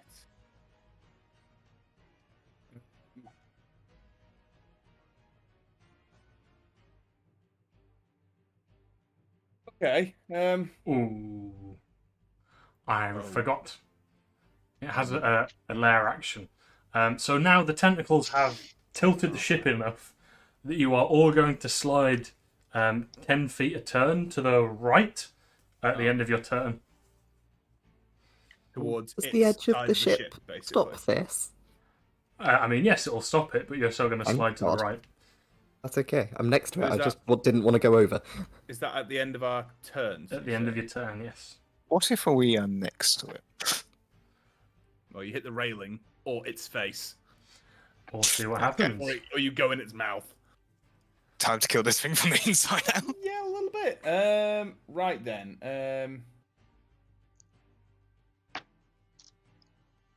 Yeah. Yeah, screw it. Let's do some storm shit. I'm going to cast Storm Sphere. Oh, love that spell. I have a 150-foot range on this, so it's going on Right on its head. pretty much. Like it's you see this ring of cloud, black roiling storm cloud, just envelop its head like a really uncomfortable halo. Is it a dex? It is a strength saving throw for Strength. when the sphere appears or when it ends its turn there. Mm-hmm. Or it takes 2d6 bludgeoning damage. It rolled a 16 on the first saving throw, so it failed. And it will take 9 bludgeoning damage as the storm around its head batters it. Yep. And then, as a bonus action, Shoot I lightning. will then fire a bolt of lightning from the sphere itself to strike a creature within 60 feet of the center. Which will be my quite spell easy. attack was my attack was 24, That hits. and it will take 27. 27. No, sorry, no, it's rolled the bludgeoning damage as well. It takes 20 lightning damage 20. Lovely. from 4d6. That's well good. Yeah, that's very good. So yeah, it takes 20 lightning damage. I was going to say, you rolled a 20, and I'm like, I don't remember it doing that much damage. That's just a good roll. It's a very good roll. So that is. Regretfully, that's a concentration spell, so the protection from good and evil does not continue. So It's fine. we'll see. I think. Will you cope? I think priorities must. Yeah, and I will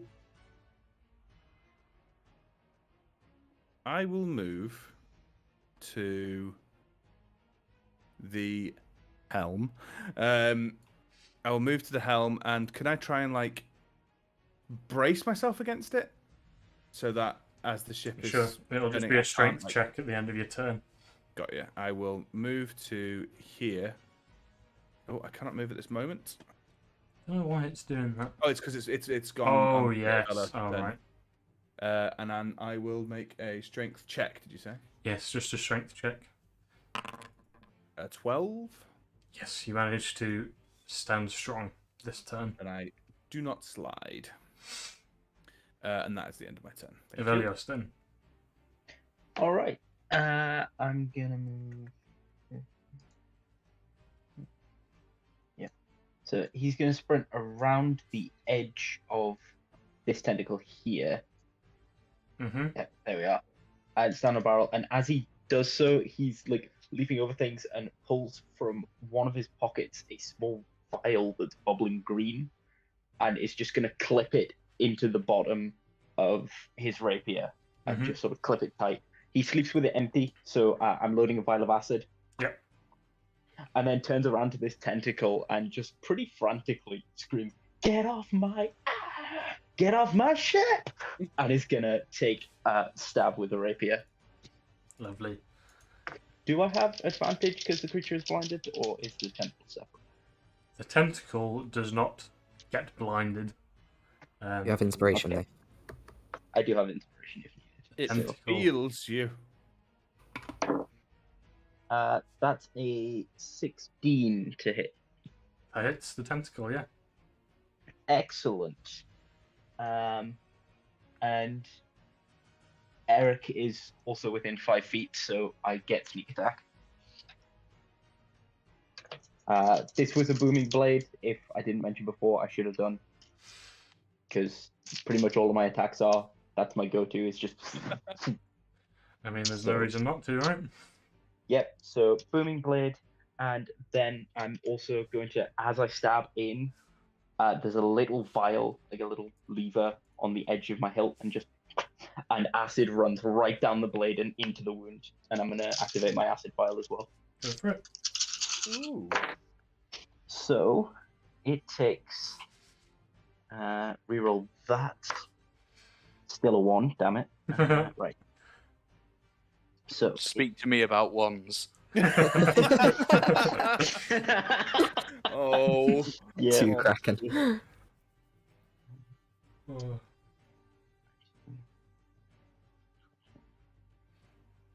That's 36 points of mixed damage, including magical piercing, thunder, and acid.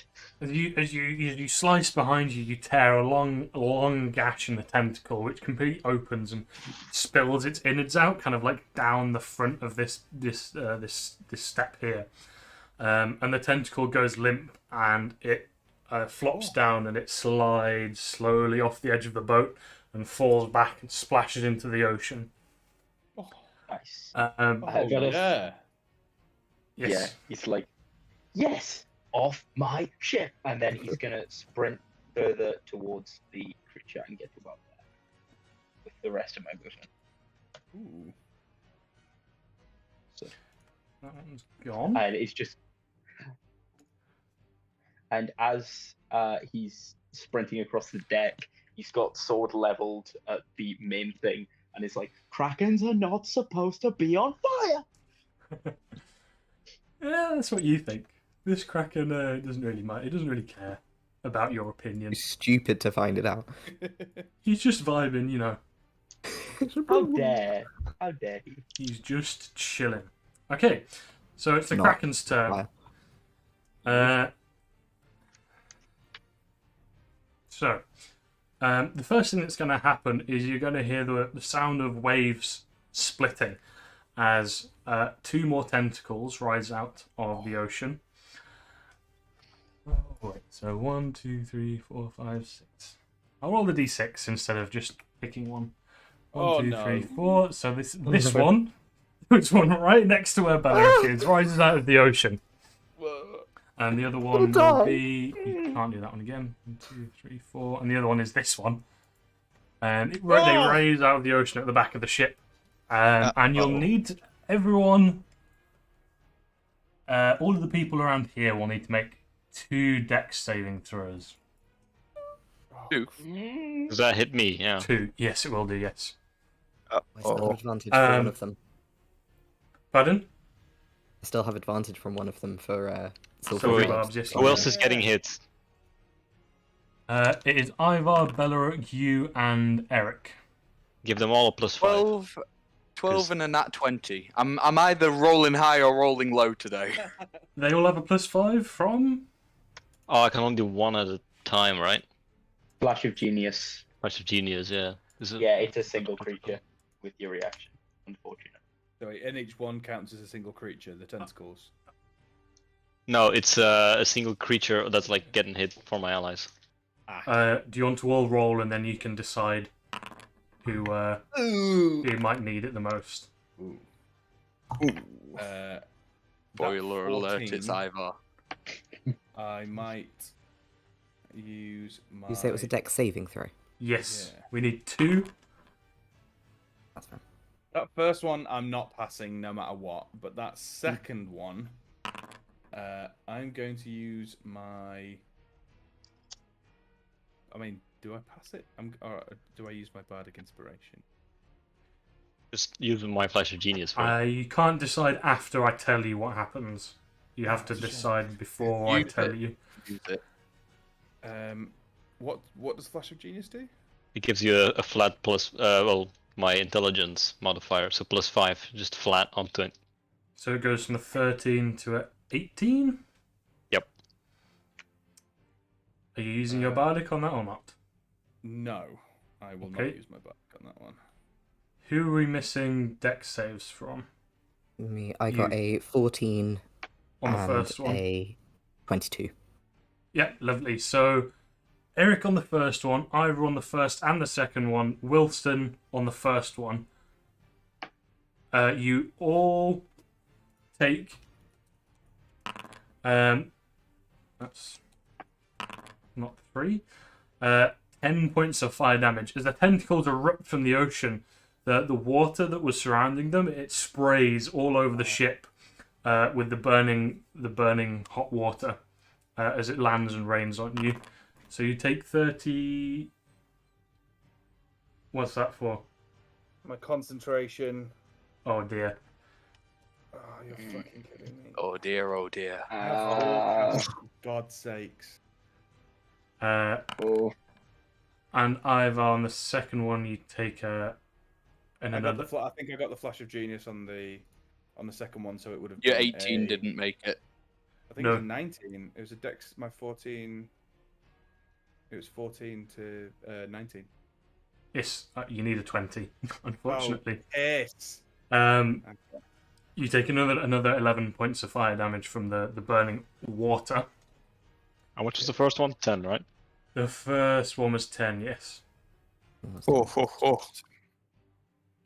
Everyone might see as the water pours onto Eric, the cap of the mushroom expanding to shield him from some of the fiery water. But it burns. It burns badly. Just basically superheated water from the heat of the kraken as it burns under the ocean.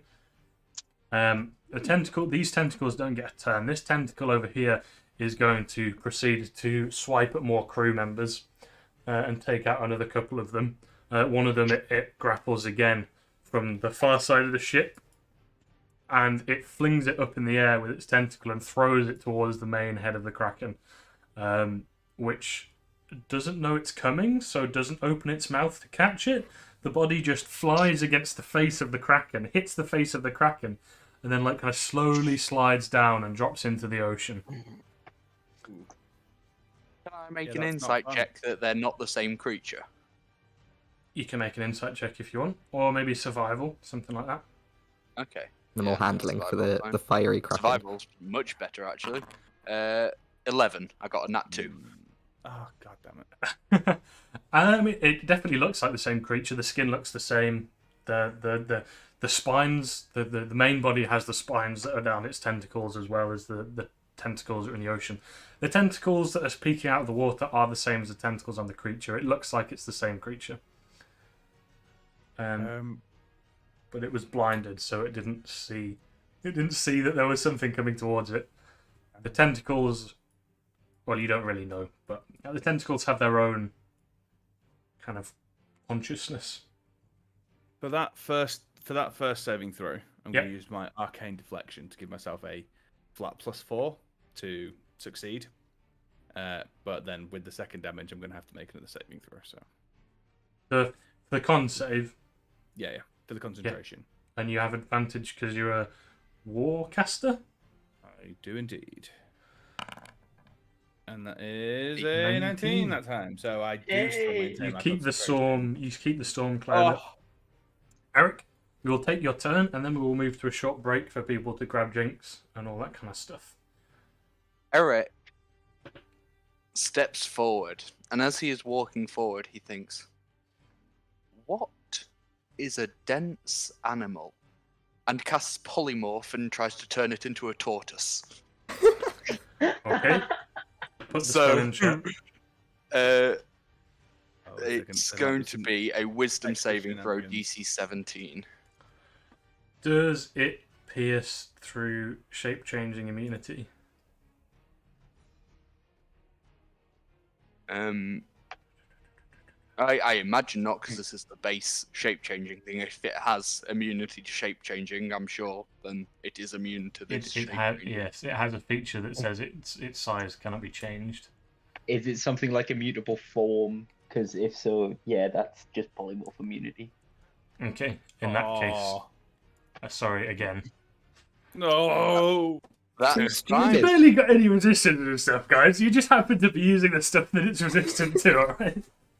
In which I'm not out to get you, I swear. Nice. Just shoot it with a gun, guys. Come on. Polymorph will work Stab against it. other Stab creatures. it. For Cast sure. a Didn't I gun. think of this? Oh, it needed to make its con save for its blindedness. It rolled a 20, so it's no longer blind. One of its tentacles, one of its smaller tentacles, reach up to its face and wipe its eyes, and then it looks around again.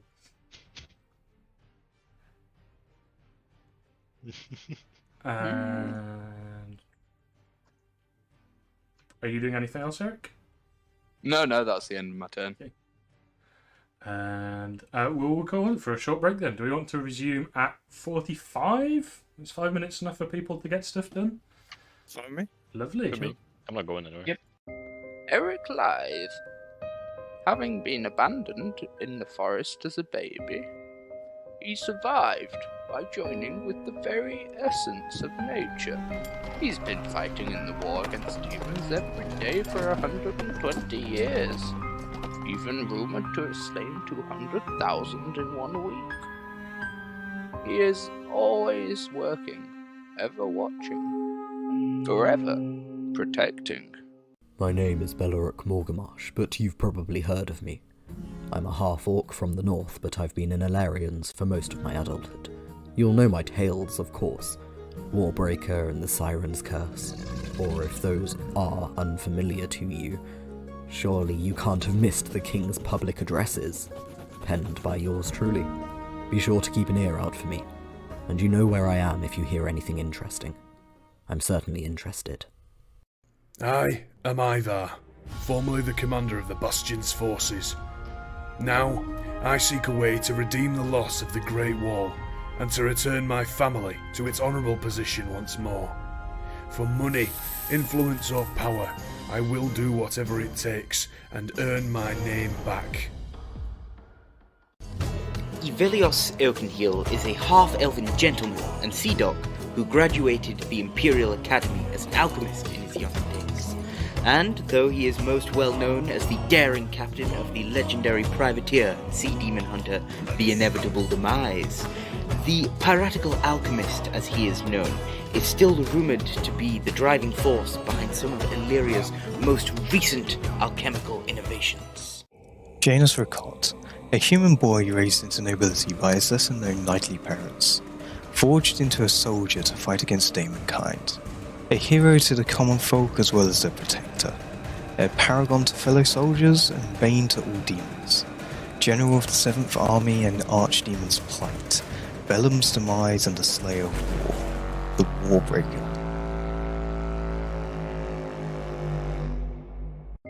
Eric Lithe, having been abandoned in the forest as a baby, he survived by joining with the very essence of nature. He's been fighting in the war against humans every day for 120 years, even rumored to have slain 200,000 in 1 week. He is always working, ever watching, forever protecting. My name is Beloric Morgamash, but you've probably heard of me. I'm a half-orc from the north, but I've been in Alarians for most of my adulthood. You'll know my tales, of course. Warbreaker and the Siren's Curse, or if those are unfamiliar to you, surely you can't have missed the King's public addresses, penned by yours truly. Be sure to keep an ear out for me, and you know where I am if you hear anything interesting. I'm certainly interested. I am Ivar, formerly the commander of the Bastion's forces. Now, I seek a way to redeem the loss of the Great Wall, and to return my family to its honourable position once more. For money, influence or power, I will do whatever it takes and earn my name back. Ivelios Oakenheel is a half-elven gentleman and sea dog who graduated the Imperial Academy as an alchemist in his younger days. And though he is most well known as the daring captain of the legendary privateer and sea demon hunter, the Inevitable Demise, the piratical alchemist, as he is known, is still rumored to be the driving force behind some of Aleria's most recent alchemical innovations. Janus Ricot, a human boy raised into nobility by his lesser-known knightly parents, forged into a soldier to fight against Daemonkind, a hero to the common folk as well as their protector, a paragon to fellow soldiers and bane to all demons, general of the 7th Army and Archdemon's plight, Bellum's demise and the slayer of war, the Warbreaker. Eric Lythe, having been abandoned in the forest as a baby, he survived by joining with the very essence of nature. He's been fighting in the war against humans every day for 120 years, even rumored to have slain 200,000 in 1 week. He is always working, ever watching, forever protecting. My name is Beloric Morgamash, but you've probably heard of me. I'm a half-orc from the north, but I've been in Alarians for most of my adulthood. You'll know my tales, of course. Warbreaker and the Siren's Curse, or if those are unfamiliar to you, surely you can't have missed the King's public addresses, penned by yours truly. Be sure to keep an ear out for me, and you know where I am if you hear anything interesting. I'm certainly interested. I am Ivar, formerly the commander of the Bastion's forces. Now, I seek a way to redeem the loss of the Great Wall, and to return my family to its honourable position once more. For money, influence or power, I will do whatever it takes and earn my name back. Ivelios Oakenheel is a half... Well, we're back. Nice little break. Time to resume getting shit on. Janice, it's your turn. Okay, so Janus is going to put his normal weapon away, his normal longsword, and he's going to take out his special one that conveniently this entire time has been wrapped up in cloth, and he's going to pull out this really demonic looking sword, and he's going to rage. Lovely. Fucking finally. And he's going to go up to the bitch and slap him with Reckless as well. One thing Oh, is that my understanding of the weapon is that it didn't do the base damage as well, but it turns out it does. yes. So let wait, me does just that need add to be that. edited? Yeah, I've just edited it now. Okay. I don't know. I read it many times, and one time I read it, I was like, oh, so it doesn't do the base damage, but no, it does do the base damage. Yeah. So is it fixed now? It should be, yes. Okay. Well, we're going Reckless as well, so... Did you just roll 2 natural ones? With an How? advantage? How? What is wrong with that? Oh my How? God, guys. Join the club. This is really tragic. Do That you is like... one of the most uncommon things to ever happen, ever. You- To She have it won happen in twice. 400, and it's happened twice. Wanders Oh. up with a sword that bursts into flame and then just. Second attack. One in Good lad. Yeah. Wow. Make your wisdom Oh. saves. Yep. Remember, we have silvery barbs if you want to use it. Stuff like that. I don't know if you Nope. can use that on an attack. Cursed? No. Oh, that's one hit. That is one hit. 4. So many bloody numbers here, man. And it's added the +2 from your rage. Lovely. So it's -3, -5. And then it takes 3 points of that. Lovely. Is that your turn? Yes, that is my turn. I can't believe that double one, though. That's ridiculous. Twice in the space of like 30 minutes. Beleric. Its I am tentacle has going just to- erupted from beside you. Both sides of me as well. This Both is not sides, going well. yes. And it was really hot, so that's just bad times all around, I think. And because it's close and I dislike that immensely, I am going to pull the rapier out of its hilt and just kind of swipe at it. That's not how you use a rapier. It's a piercing weapon. It is, because I do swords, but as long as it hits with the tip, it's fine. Go for it. And The tip. I'm, gonna use the momentum of it to kind of lunge backwards as well, and I know it probably gets an attack of opportunity, but I don't like being in so close, so I'm gonna hit it as I Run scuttle away. Where are you running to? I'm going to try and get straight down the middle. How do Okay. you move? It will get an attack of opportunity against you as you move out of its range. Can I try and hit it first? Yeah, go for it. Just to get the humiliation over with. Your plus what? +2 maybe? 6. Ooh. That's fine. 17 plus 6. That hits. What do you So damage? that is- The damage is not very much. An 8. 6 whole points of damage. Still, it cuts a shallow gash Better in the than the tentacle. nothing that I got before. As you run away, it rolled a 28 to hit you, which will hit you. That's just rude. How do I and move? You I'm not liking it. click and drag. Move token. It's not clicking and You need to be on dragging. the tokens button, top right button. Select tokens. Ah, thank you. You take 14 points of bludgeoning damage as the tip of the tentacle like whips out and smacks you as you escape from its. It's gonna Reach. frantically scrabble away. Mm-hmm. And yeah, that's Lovely. it.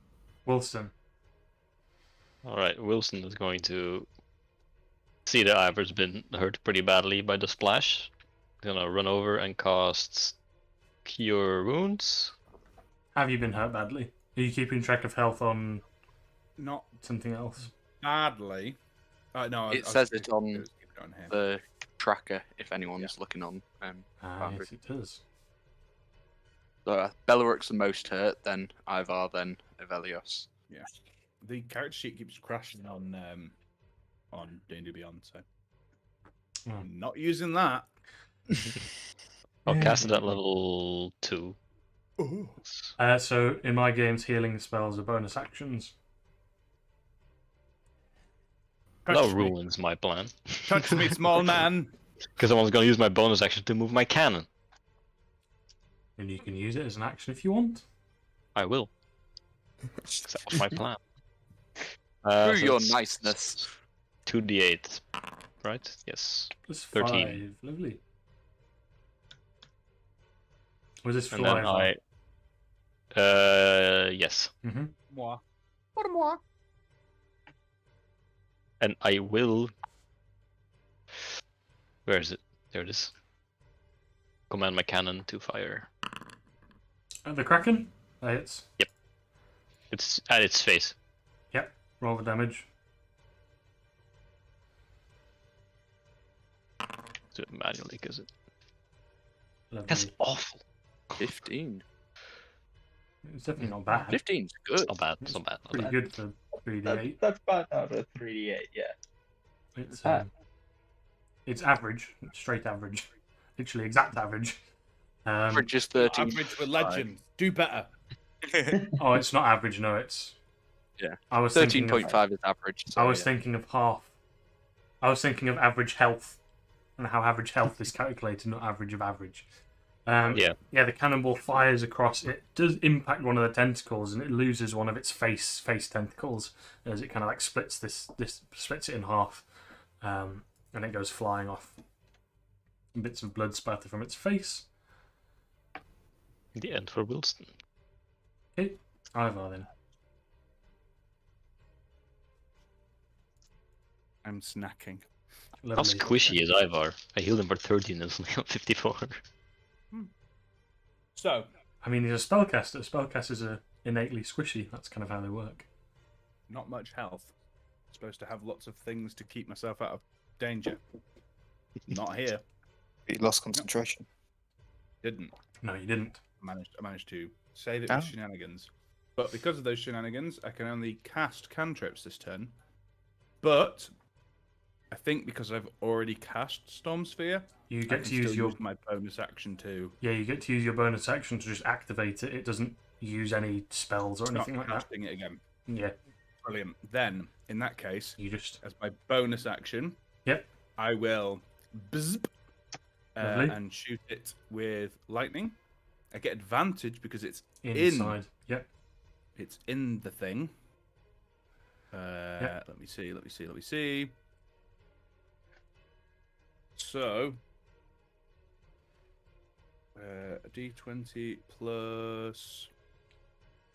What is my? I'm sensing another 2 natural ones. Oh, no. Don't Please- put that please out there, no. man. I'm cursing it. What's that proficiency? Plus 4. Plus 4. The The level gods 9. cannot be that cruel. 8. So rolling 1 for 27. Ooh, Rolling 2 for 14. So 27 to hit. yes, that does connect. Well, it will take 17. 17 lightning damage, and I forgot to roll the bludgeoning damage at the start of its turn. Mm-hmm. It needs to roll a strength save. Of course. Roll a 19. That is enough to beat it, so it does not take the bludgeoning damage. It doesn't take half. No, not for the okay. bludgeoning damage. Lovely. And is that it? As my action, Mm-hmm. I will cast a cantrip. Go for it. I will cast message. No, I can't do anything as my as SOS. my action. I don't think. Cast protection from evil and good again, and then lose concentration. You have Misty Step and Dragon's Breath. Oh no, they're not. They're not cantrips. Not prepared at the moment. Oh yes. I prepared. can't cast spells, so I firebolt Ivelios because he brought me on this goddamn ship, and I hate it. I hate it so much. I hate the ship. I do not feel well. No, I will do That's that button fair, instead. honestly. You'll do what? I will do absolutely nothing. Lovely. Do I still need to roll to see if I slide or not? Yeah. Oh yeah. Everyone needs to be sliding at the end of their turn. I Slide really forgot about checks. that. Beleric, you would have slid 10 feet over here. Speaking of sliding and moving feet, apparently, Arkan has brought this up. If my cannon hits something, it knocks them back 5 feet away from the cannon. All right.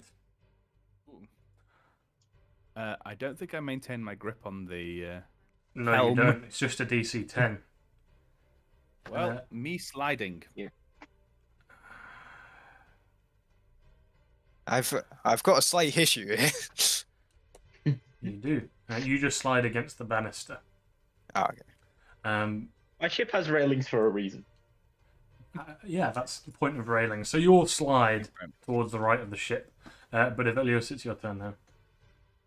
Okay. Let's go with Elios. Let's see. I can't quite get to it. That is incredibly annoying. I can get to. Be cunning about it. Yeah, I'm gonna have to be cunning. So I'm gonna sprint to. Yep, right up to the edge of the ship. So from there all the way up to here. Mm-hmm. Bonus action dash, and if Ellis slides along and then throws himself headlong forwards and just like sprints across the ship. And then as he gets, he's going to turn around and just, and it's a lightning fast strike with the thunder sort of going ahead of it. And I'm going to booming blade. Lovely. So,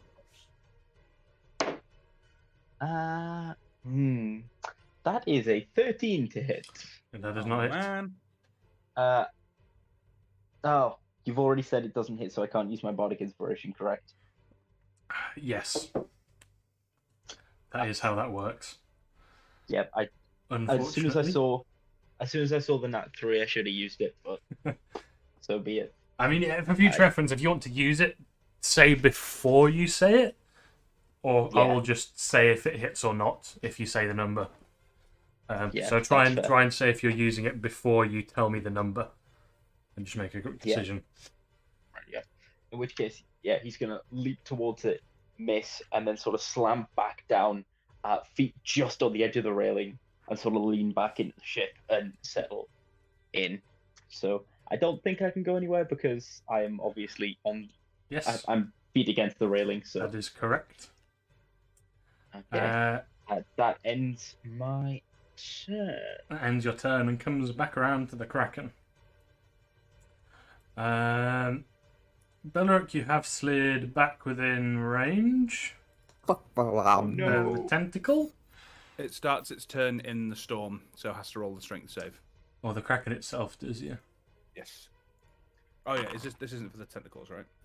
They're all on the same initiative. Okay. It rolled a 19. Yeah, that's fine. So it doesn't. It's chilling. Quite literally, head in the clouds.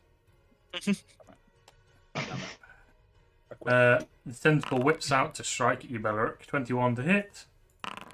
Well, only 10 points of bludgeoning for this one. only 10. How generous. Only 10. You see, if you were playing a barbarian, that would be 5.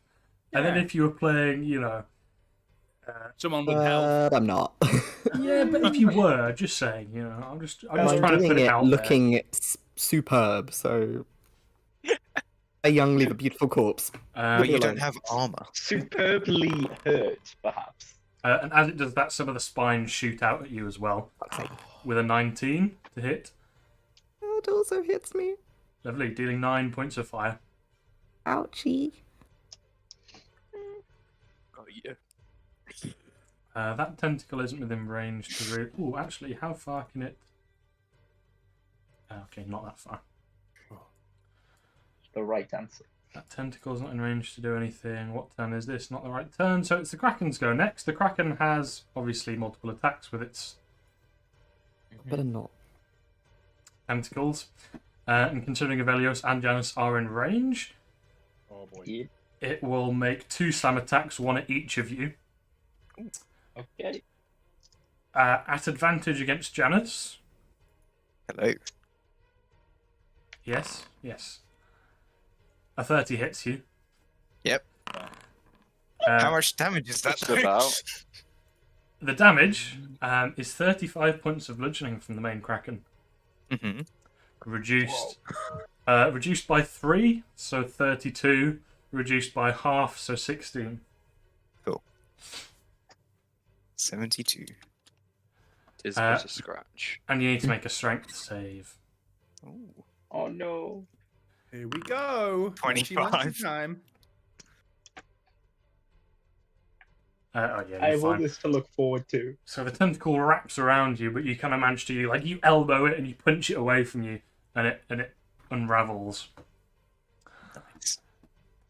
Evelios, you are also I'm a little hit. boy. You and me both, buddy. Yep. This one's 22 points of bludgeoning damage. Uncanny dodge. Make it 11. Lovely. And some of its spines are also going to explode. You also need to make a strength save. Yeah, that's what I was worried about. I'm getting the fuck out of here. Ooh, We gotta go. that's a 17 for 16 because -1. Lovely. This is it, boys. We're all dead. Except for Janus, who is just going to happily sail away into the sunset. Janus, you take 5 points of fire damage, reduced to 3. Ivelios, you take... Where did I roll it? 69. You take also 5 points of fire damage. It's not the same attack, so it's not... Again, it's not uncanny dodged. Yep. It's a separate attack. And the tentacle, it wraps around your torso and grips you, and it starts to lift you towards its face. I rolled a 16. You did. It's not high enough. This creature is exceedingly strong. You are not supposed to be this fiery. What was I doing? Eric's turn. Yeah. Is Evelius still above the ship? Yes. Wonderful. really hope Okay, so what Eric is going to do is he's going to call lightning at 4th level. Ooh. Yeah, I would say Now- he's been lifted up about 20 or so feet. That's fine. That's fine. I just I'll live. want him to not drop in the water. Mhm. He's so I've Dex save. upcast it, so it's 4d10 plus a d10 because it's stormy conditions, thanks to our friend Ivar. Ooh. So basically, when I cast a spell, choose a creature under the cloud. Each creature within 5 feet of that point must make a Dex saving throw. Half on a success. So can they make a DC 17? They can. Saved. It rolled a 21. Okay.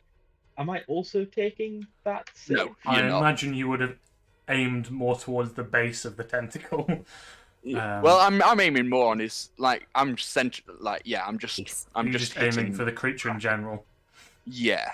So that's going to be 30 halved to 15 lightning. In which case, seeing what these fucking tentacles can do, Eric is going to bonus action teleport and run over to the other side with his mushroom again, slamming into the ground. He taps his mushroom on the top and whispers to protect Bellaruk, at which point a pulse of energy flies out of the cap, hits Bellaruk, and suddenly they become a massive T-Rex. Assuming they want to allow the spell to hit. Oh dear. Yeah. I don't think he's paying enough attention, so he's just going to get, clobbered by it. Ooh, how do we get a sap block for a T-Rex? If you can search for it on the in the monsters in the compendium packs. Is it in there? Yeah, it is. Oh, is it? Lovely. Yeah, so It's a search standard D&D TY. monster, so... Yeah. We do need to see if we can get any non-standard ones as well, because there are some others. Yeah, there's but loads of I them. was checking which ones were available. So yeah, you can go to on the top right, Bellaruk. There's to the left of the cog. There's the compendium, and under actor there'll be monsters, and you can find the Tyrannosaurus Rex stat block. What is it? Polymorph. Polymorph, yeah. So you gain yeah. its full stats. So you have an intelligence of 2. Oh, no. At least I'm as stupid as a kraken. Yeah, you have a strength of 25 though. It's the strongest you've ever been in your life.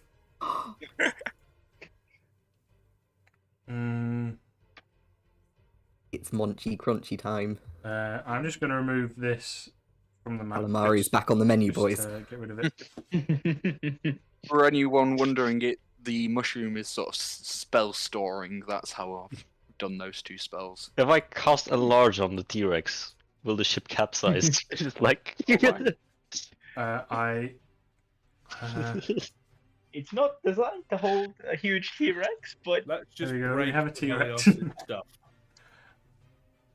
it's already pretty messed up, along with most of my crew. Oh dear. No. There goes Ivar again. He's got something against T-Rexes. Bellaruk, you pass it on to Ivar. Yeah, I've cured myself. I don't know what's happened here. I love it. Yes, so you turn into a T-Rex. If you got the stat block up, that will be Yes. what you're using from now on. Or at least until the polymorph is dropped. And that's your turn, I'm assuming? Yes, that's my turn. Janice, then. Come back Yay. around to you. I'll do my wisdom thing now. Did you do it last turn? Yes. Good. Is it only once per round or? It's once per round, yeah. Okay, I'll do it. Well, it's once per your turn. Okay, cool. Reckless again. Let's fucking go. Yeah, That hits. again. That hits. Second win this as well. Hey. 6. Not in the first place. So I heal for 15. Takes me up to 74, I think. 10. No, I'm wrong. That takes me up to 84. There we go. And then I do my 2 attacks again.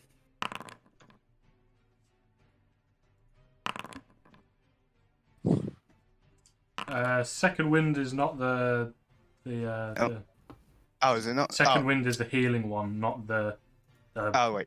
Action surge is the one you're looking Yeah. for. Yes. There we You go. could do heal both. second wind and action surge. Yeah. Oh yeah. There we go. I need to do another one for that one because I didn't do advantage Yeah, on so that. many fucking numbers. There we go. So that one Incredible also numbers. hits. There we go. Guinness is a machine. Does a 14 hit? I'm guessing not. A 14 No, does that- not hit. No. that was the meant to be 18 to do. advantage. Ah, okay. The Yeah, So you so had an 22 18, hits. a 22. All of them hit. From what I'm seeing. How much damage is it actually taking from these, though? You can roll a survival if you would like. The fire weapon is definitely not the best. So 20, Ooh, good job. 39, 40, 57, 57,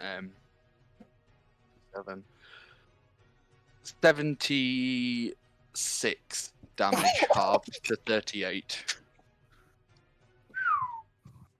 If only it didn't have that fire resistance. See, that's what you get when you play a barbarian. Big fuck off damage numbers, right? This is what you want. And that is my turn. Fire Lovely. levels coming in handy. Lovely, lovely, lovely. Balrog then. T-Rex. Belarux. So how do we determine Balrog. whether you know who your allies and enemies are? I was just I think about that's to ask wisdom. this. I think it does. That's wisdom. Say, Does it does say polymorph something? not say that like you're? Let me have a look. That's But what it the feels DM like says. Animals aren't intelligent, but they know who their allies are. Like Yeah. that's wisdom over intelligence. One of them's just hit me, so imagine Yeah. Before you were a T-Rex, though. that's true. You retain your alignment and personality, so So he's pure evil, Oh no. and his personality is total asshole. So You've Backstabber. got a he's going to kill me. trigger happy T-Rex on board a ship. T-Rex starts trying to compose a ballad. Is your This name? little loot. Have you changed your name deliberately, Michael, to 111 strong customer authentication No, required? it's just changed to that. Interesting. We have a new character, guys. 111 strong customer authentication reliance required. Amazing. I'll change that back. Interesting. Yeah, I'll leave it like that, and then when I close it, maybe it'll go back. Oh, it's gone. So you keep your personality, but you don't keep. As it's a really dumb creature, I think it might need to make some sort of check to try and determine who it's Okay. going to go for. How do you feel about does the that argument mean- that it's wisdom, not intelligence? But yes, I'm happy for you to roll a survival, which would be wisdom. Does that mean the Kraken also attacks itself because it's stupid? It's not going to attack itself. This tentacle. It's like when It dogs doesn't chase know their whose own tail. tentacles they are. Yeah. It's got two Object intelligence. permanency. Yeah, Okay, I would say it's wisdom, yeah? survival. Or survival. Yes. Everybody else's survival, I feel. Look at you, Ivar, who's right next to him. I'm gonna die. Alright. That's fine. I don't mind. 17. Yes, I reckon you can easily determine What? who is friend from foe. Okay. Smashing.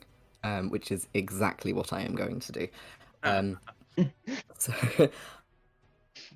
so, as this spell hit, I think Beleric was like really, really winding up for some really good insults to absolutely destroy this Kraken with.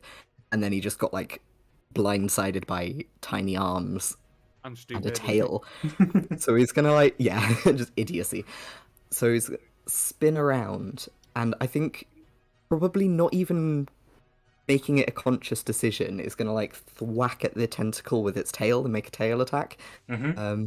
Because that's cool. I could do that. I love can. this. I'm having a great time. How do I do this? It's like Spyvar. You just like you revert to animal, and it's fun because you're no longer stressed. No stress, just chomp. Exactly. Chomp, I chomp, chomp. can't work out how to attack things. You go into your features, you click on what you're using. It doesn't face. allow it. It's not telling me. It doesn't allow it. It's a so for a tail attack, it's a D20 plus 10. Thank you. So if you just type it in the Yeah. read Okay. it in the thing, E20 plus And 10. yeah, and I'll tell you what the damage and stuff is. What's that? I am inept. That was. I rolled a 3. It's going to hit the 13. tentacle. It does. It is. 3d8 plus 7 damage. So roll 3d8. 3d8 plus 7. Right. 1, 2. I can't count to 8. 3. There we go. Oh yeah. 3d8 plus 7, did you say? Yep. Whee!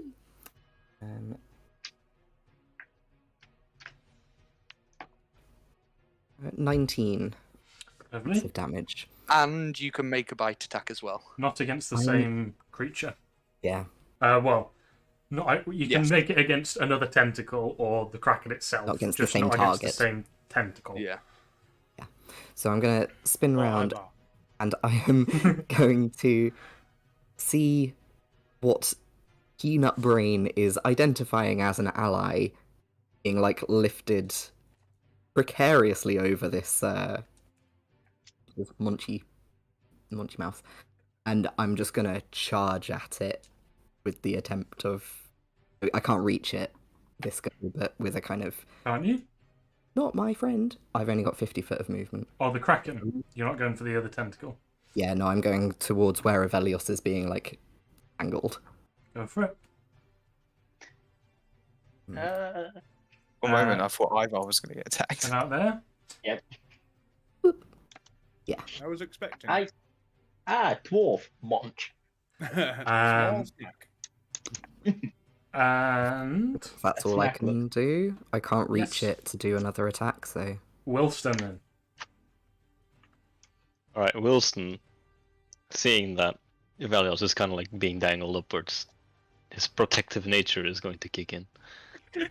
It's gonna use his sprint, so he gets 50 feet of movement. Lovely. Right there. I think been that was Ollie over here. 50.03. Move back 3 feet. 3 Fine. pixels. 3 pixels is it. I'm kidding. No, I think that was too What? many. Move forward another 2. God damn it. Doesn't really matter because I moved him wrong. I need to move him more to like the edge here. Mm-hmm. I need to get within 30 feet. Just barely. I can't reach him. Fuck. Yeah, he's 20 foot in the air as well, so you're just out of range. Oh, no, Pythagoras. That's annoying as fuck. In which case, for this turn, I will just use my bonus action to shoot Okay. and move my Ooh. cannon 50 feet forward. So it's like it's T-Rex Beleric like Groot at the moment, and Wilston is like Rocket Raccoon. That hits. Rolling damage. Does that make Janus like Drax? I guess so. We're not turning this into a sci-fi Guardians of Aleria, let's series. go. We're going to 11 space. damage and gets knocked back 5 feet. I'm going to say it does not get knocked back due to the sheer size of the creature. I don't think a cannon is going to do much of anything to move it. To be fair, it's also holding on to the boat, so if it gets knocked back, the boat's going with it. And that, yeah. Yes. Good point. Thank Everyone you. just goes, "Whee!" Give me more reasons for it not to work. Thank you. Narratively, it works. It doesn't work. So. Before it glitches out the whole universe and just explodes into a black hole. So, That's not compute. what were we doing? Was that it? Yep. But I counted my turn because it's still Balrog's. Yeah, Ivar then. With a near miss from the T-Rex. It runs definitely got away stood from on you. a little bit. Still time. Definitely got stood on a little bit. Well, how does it look? It's in looking relation pretty to beat up how at the moment. dirty? It's bloodied, at least. Which is half health or Okay. below. Yeah. Yeah. Blood boiling. Well, let's start off with a bonus action, shall we? Let's start off with the Storm Sphere bonus action. And we're going to roll at advantage because it's still in the Yes, storm. 17 Does a 17 just misses. Shame. Oh! Ah, too late. We already knew if it missed or not.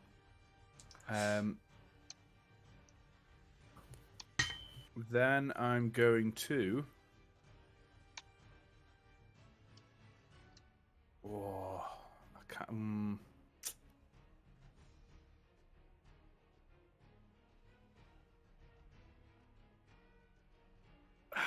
Yeah, I'm going to 4th level magic missile. Lovely. It just takes Nice. damage, doesn't it? It does because it just hits. Just hits. We are What a going fucking much to. positive. bullshit spell. It's great. I love Just it. free damage. Not even barbarians get free damage.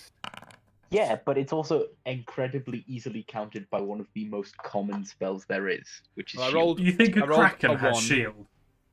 I rolled It a does 1 for the actually. damage die. It does have So only- shield. A what?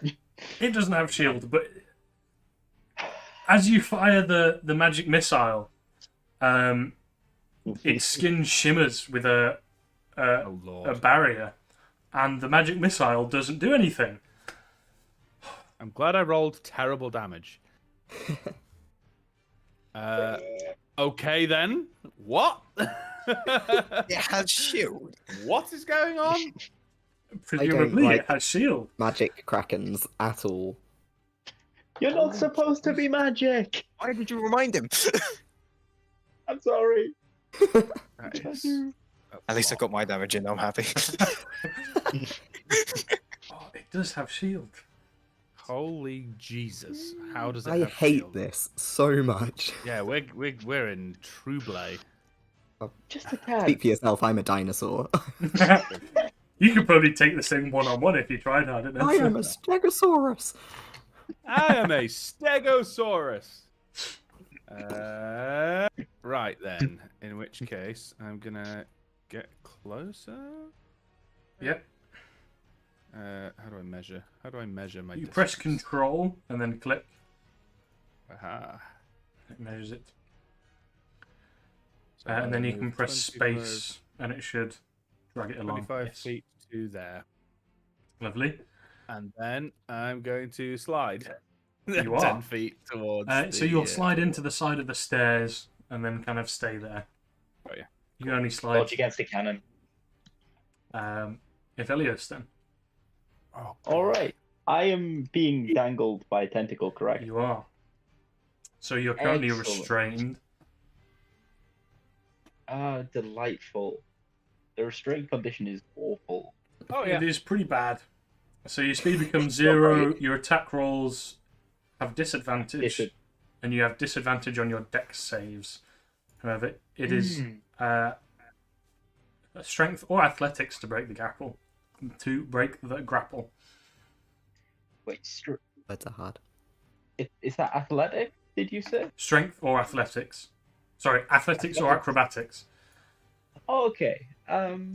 So you can pick which one you want. I wonder what the rogue will go for. It's how badly do? Yeah. Do you really want to escape this? Do you not want to get eaten? Really? Yeah.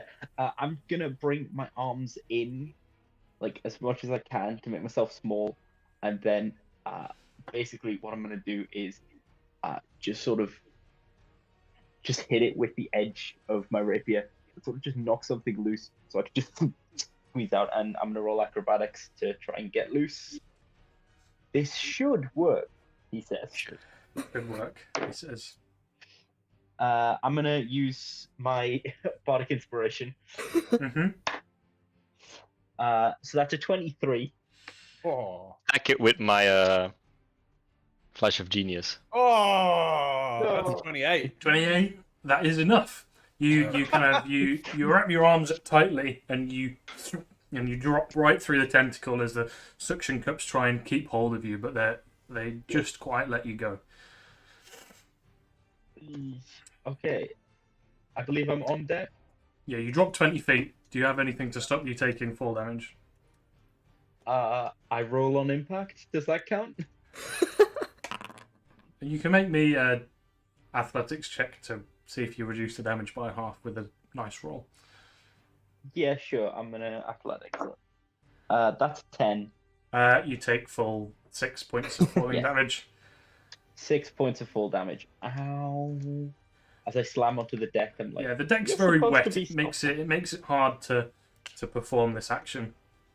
Guys, why are you all taking damage? Like, jeez. Just you wait, motherfucker. Just you wait. This is where Gage is like a one. This is what we call tempting fate. Yes, it has the cantrip of instant death along with shield. Yeah, and then I'm gonna bonus action disengage, cunning action, and dodge right across the deck. 15 feet. You fell prone, so you'll have to stand up with half your movement. Okay, and then I'm gonna use my other half of movement to travel 15 feet. Are you bonus action disengaged? Okay, yeah, that's fine. fine. Bonus action disengage. Yep. I'm like, if it goes after me, I'm just slipping and sliding across the deck so badly, but like half controlled. It's like a skid. Yes, and then you will slide 10 feet back. Oh. towards pretty much where you came from, back within range of the Kraken. Yep, I should have just sprinted 15 feet up the ship. I'm like skidding across it, and I'm like, oh yeah, speaking of, Wilston will have also... Oh bloody hell, I can't click on Wilson beneath the T-Rex. Wilson was also slid against the T-Rex. Too small. The T-Rex directly through the railing. Make a athletics or acrobatics with the T-Rex to see if it slid or not. It's a large creature, so I think it's probably a bit more stable on its feet. But athletics 20 plus 7. Plus 7. Bodes well. 7. Bodes well. 17 plus 7. Yeah, you slide maybe a little bit, but you manage to kind of scramble backwards and keep little your arms little out as balancing. Yes, you keep your little feet underneath you, and you only slide slightly closer to the Kraken, which might even be what you wanted. So, look at you. I can imagine a reverse T-Rex with tiny feet and massive hands. Just it's like Popeye. Popeye T-Rex. Yeah. As big as Wilston, but it's just jacked. Lovely. Gorilla. If you polymorph Wilson into a T-Rex, does it become a tiny one? Yeah, that'd be it. Yeah, he's the size down of a T-Rex. So 1, 2, 3, 4. Rosen's like, wah! So it's the fourth turn, so more tentacles are going to pop up. Hey. Frolicking Nora. You One need of to them stop. pops up over here. And another one pops up here. Oh. Oi. No. No. No. Crew get No. murdered. No. Evelios The gets dice slapped. spoke, and the dice have spoken. There They are don't no get crew left. they don't get a turn on their first appearance. They just start to wrap around the ship, and I will do some diagrams, lovely diagrams. My artistic skills are second to none of how they are wrapping around the Good ship. job. And the Kraken lets out a deep, bellowing roar. Something quite similar to what Janus would roar like when he's raging. And the fire on the Kraken that was previously kind of like a lightish orange burns even hotter as it turns red with the rage. And It has rage. it does have rage. Oh, What? what is Reckless. this thing? I'm gonna die. Moves within 10 feet. T-Rex swim. Of curiosity. Yeah, so Crawl. Janus, the T-Rex, Wilston? bad. Not Wilston. Janus the T-Rex and Evelios make me a quick Constitution saving throw. A con save. A con save. 25. On Foundry, where is the saving throw number? Just It's just you click On the the right. stat. on the right. Your con save is a +4, so d20 +4. You. Okay, I rolled a 14. 12 plus 2. A 19. 14 is not quite enough. A 19 is enough. The DC for this one is a 16, less than the rest of them. You take 8 points of fire damage as the fire bursts out from the Kraken and burns, like I said, a deep, angry red colour. Did you say 8? I did say 8, yes. How was it? Yep, that's what I thought. Cool.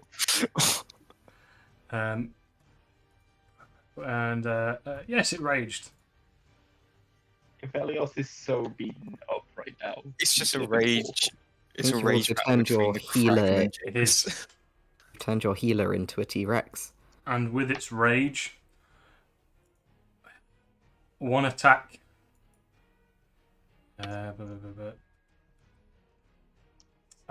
Janice, Hello. you are. So it has advantage on an attack against you. A 27. Yep. Make a strength save. 24. Damn. So its strength goes up when it rages. The Oh. DC was a 21 for it, and now it's a 20. Actually, what was it? 26. It's a 26 if it's Oh. raging. So unfortunately, you do manage to fail as a Oh. tentacle have advantage? slams into you. Oh. Yeah, You will do, you have yes, advantage 'cause whilst you're raging. Oh, yeah. Let me just re-roll it. Okay. Worth a try. Not quite. As it slams into you and wraps around you, you take 20. You take another 16 points. No, 17 points of bludgeoning. I've halved it for you because I'm really nice. Oh. What was it? 17. Scariest words. That is halved. Yeah. Was it 17 you said? Yes, it was 17. As it wraps you up and it lifts you again, 20 feet in the air. And the other attack is towards the T-Rex. And it can actually grapple the T-Rex, as the T-Rex is still smaller than it. My God. Aw. A 23 to hit the T-Rex. That hits the T-Rex. The T-Rex takes 34 points of bludgeoning. How many? Sorry, 34. 34. You're on 102. I Oh. can't edit. You've got a bit of wiggle Um, room. I'll I just think, count. That's fine. I think Eric is looking after your character sheet at the moment. Or is it You're 32? actually stronger than this Kraken as a T-Rex. That's crazy. Make a strength saving throw. +7. T-Rexes, man. T-Rex is stronger at what a T-Rex does 20? than what a Kraken does. No, DC's a 26. You don't really have any way of resisting it as it wraps around your torso and lifts you up as well into the ocean, into the sky, 20 feet in the air, and your legs start to like flail and wag. You are Flying You are both T-Rex. restrained.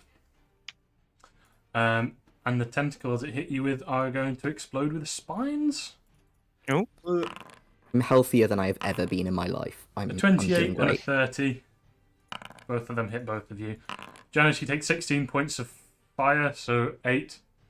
And the T-Rex takes 14 points of fire damage. That's 59. As the spines kind of explode as they're wrapped around you. And it can't do that yet. Is this all? This is all the Kraken and the tentacles' turn, isn't it? This is Yeah. just with the Kraken. None of the tentacles can really do anything at this Can the point. Kraken make a strength saving throw? It again? can do, yes. It rolled in that one. So you can double your damage from it. Oh, double damage! Yeah. Critical on a nat 1 saving throw. Okay. So that just rolled everything. So that is 7. So for crits, you max 1 and then roll another. So what? Max 1, roll another. So 7 plus 12 for 19. 19. Crunchy crits. I love crunchy crits. I like crunchy crits. It makes crits be more crunchy, which is always nice. Oh yes. So that is 19 magical bludgeoning damage. Yep, it takes that. And that is its turn. Its tentacles can move, actually, can't they? What? No! Hacking? That isn't allowed. So Adding rules. Tentacles kind of like slide along. Oh wait, no, this tentacle. You thought you escaped that, Evelios, didn't you? This tentacle can reach you. You thought you escaped. No. That tentacle is just going to stay there. It slams down and tries to wrap around you as well. A 13.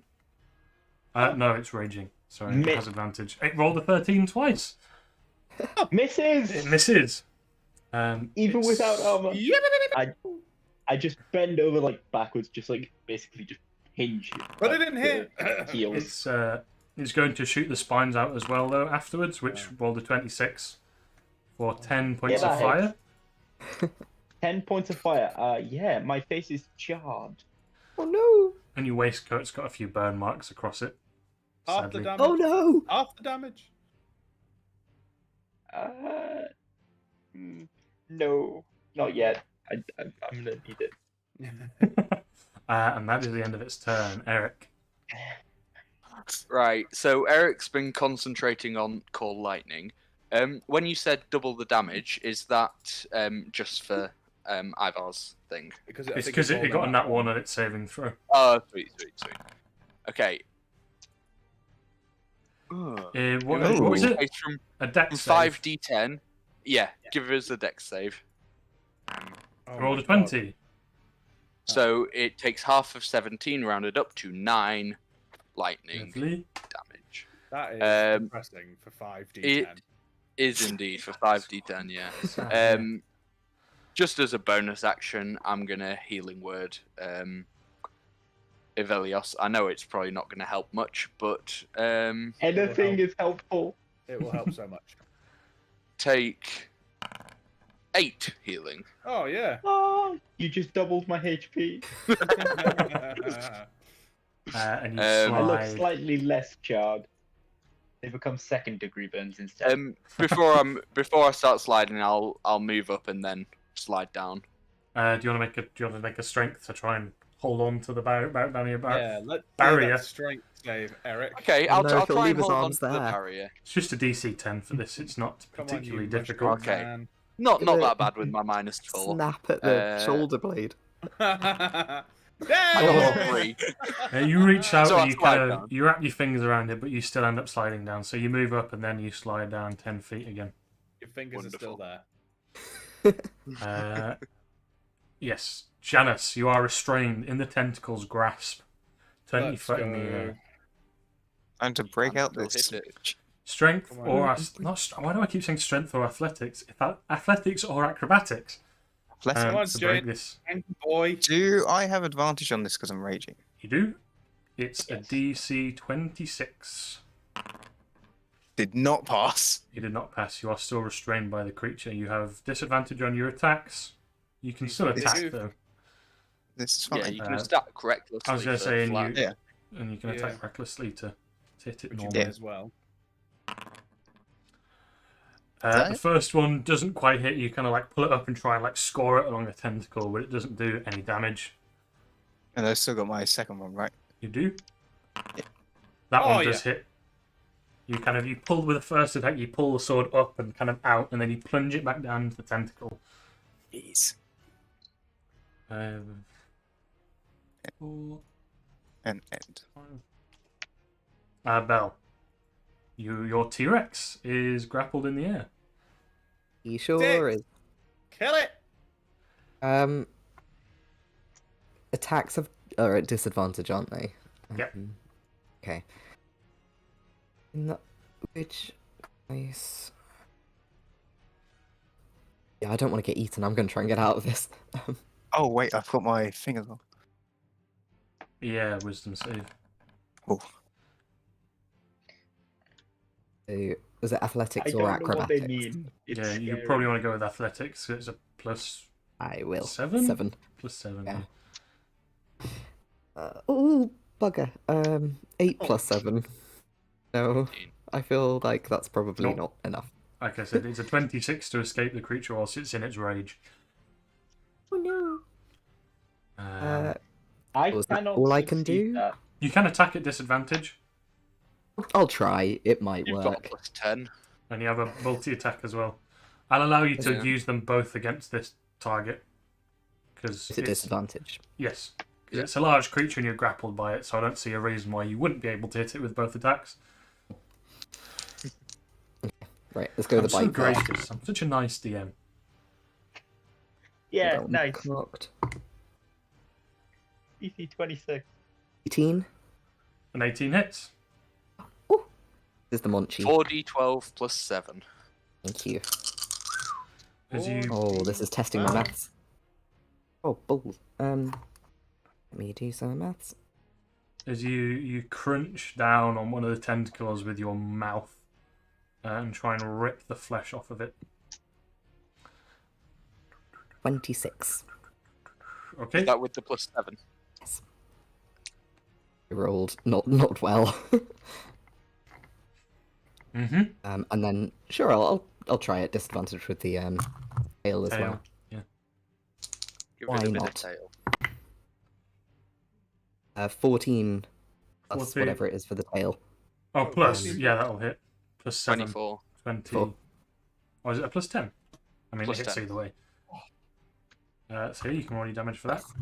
It's just flailing T-Rex in its clutches. Why am I rolling like garbage? It was 3d10 plus 3d8 plus 7. 8 plus 7. 3d8 plus 7. That is.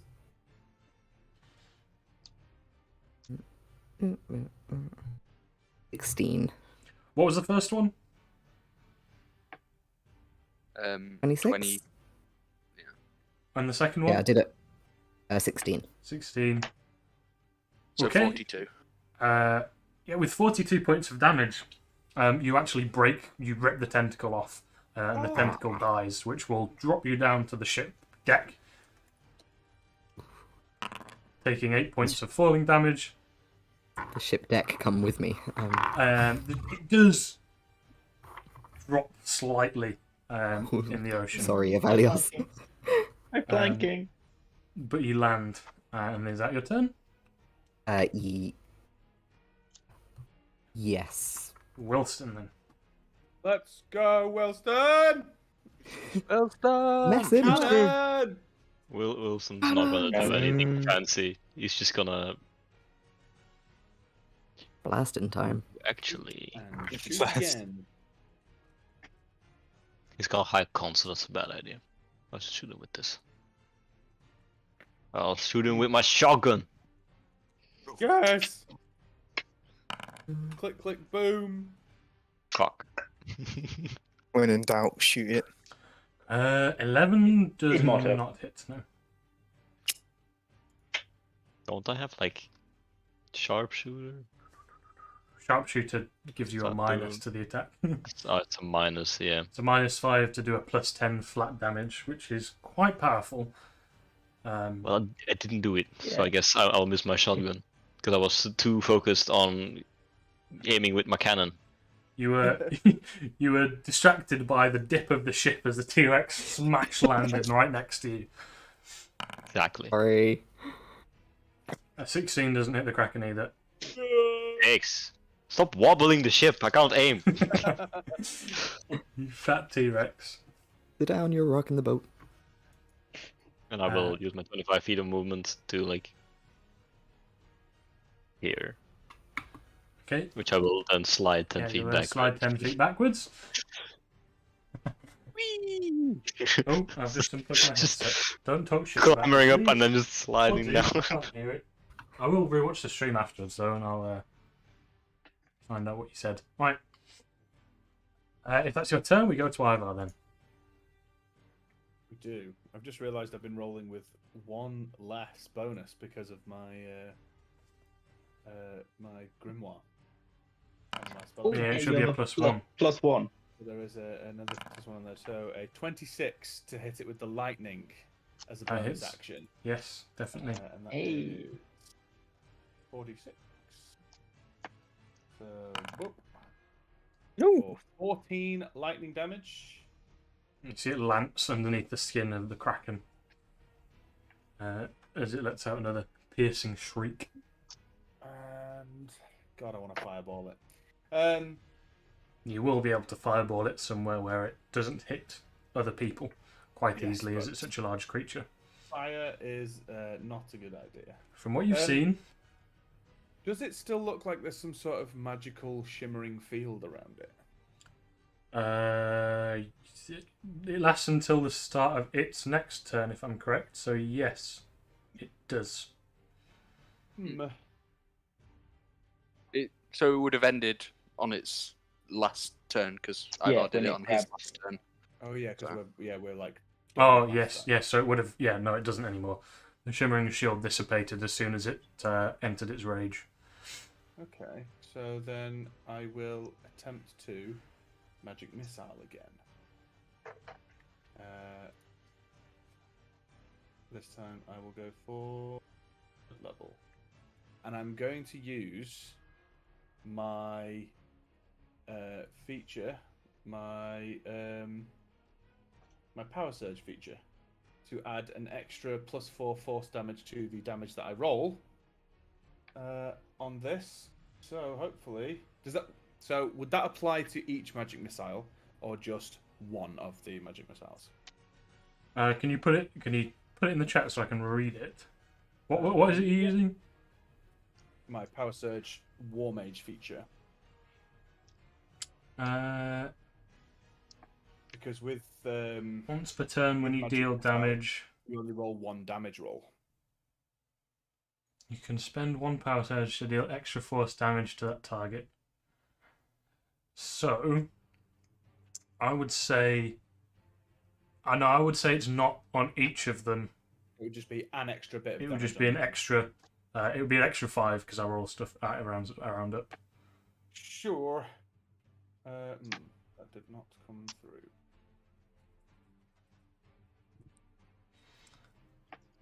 That did. Oh, it's crashed again. And then But is there anything to He- stop you using more than one? I only It's have one. Once per But, turn, yes. So there is. Yeah. I only have one to use anyway. So that is a 5 on the damage roll, and that is 5 missiles. So it takes 25. 29. Oh, because the extra +1 as well. Oh no, is that right? Yeah. Force It's damage, 25 4 plus your 4 4 force. +1. So yeah, 25 plus 4 force. Yeah, 29 force. Do you get your damage from your arcane grimoire? I thought it was damage and. Oh no, it's magic attack? missiles just 1d4 plus 1.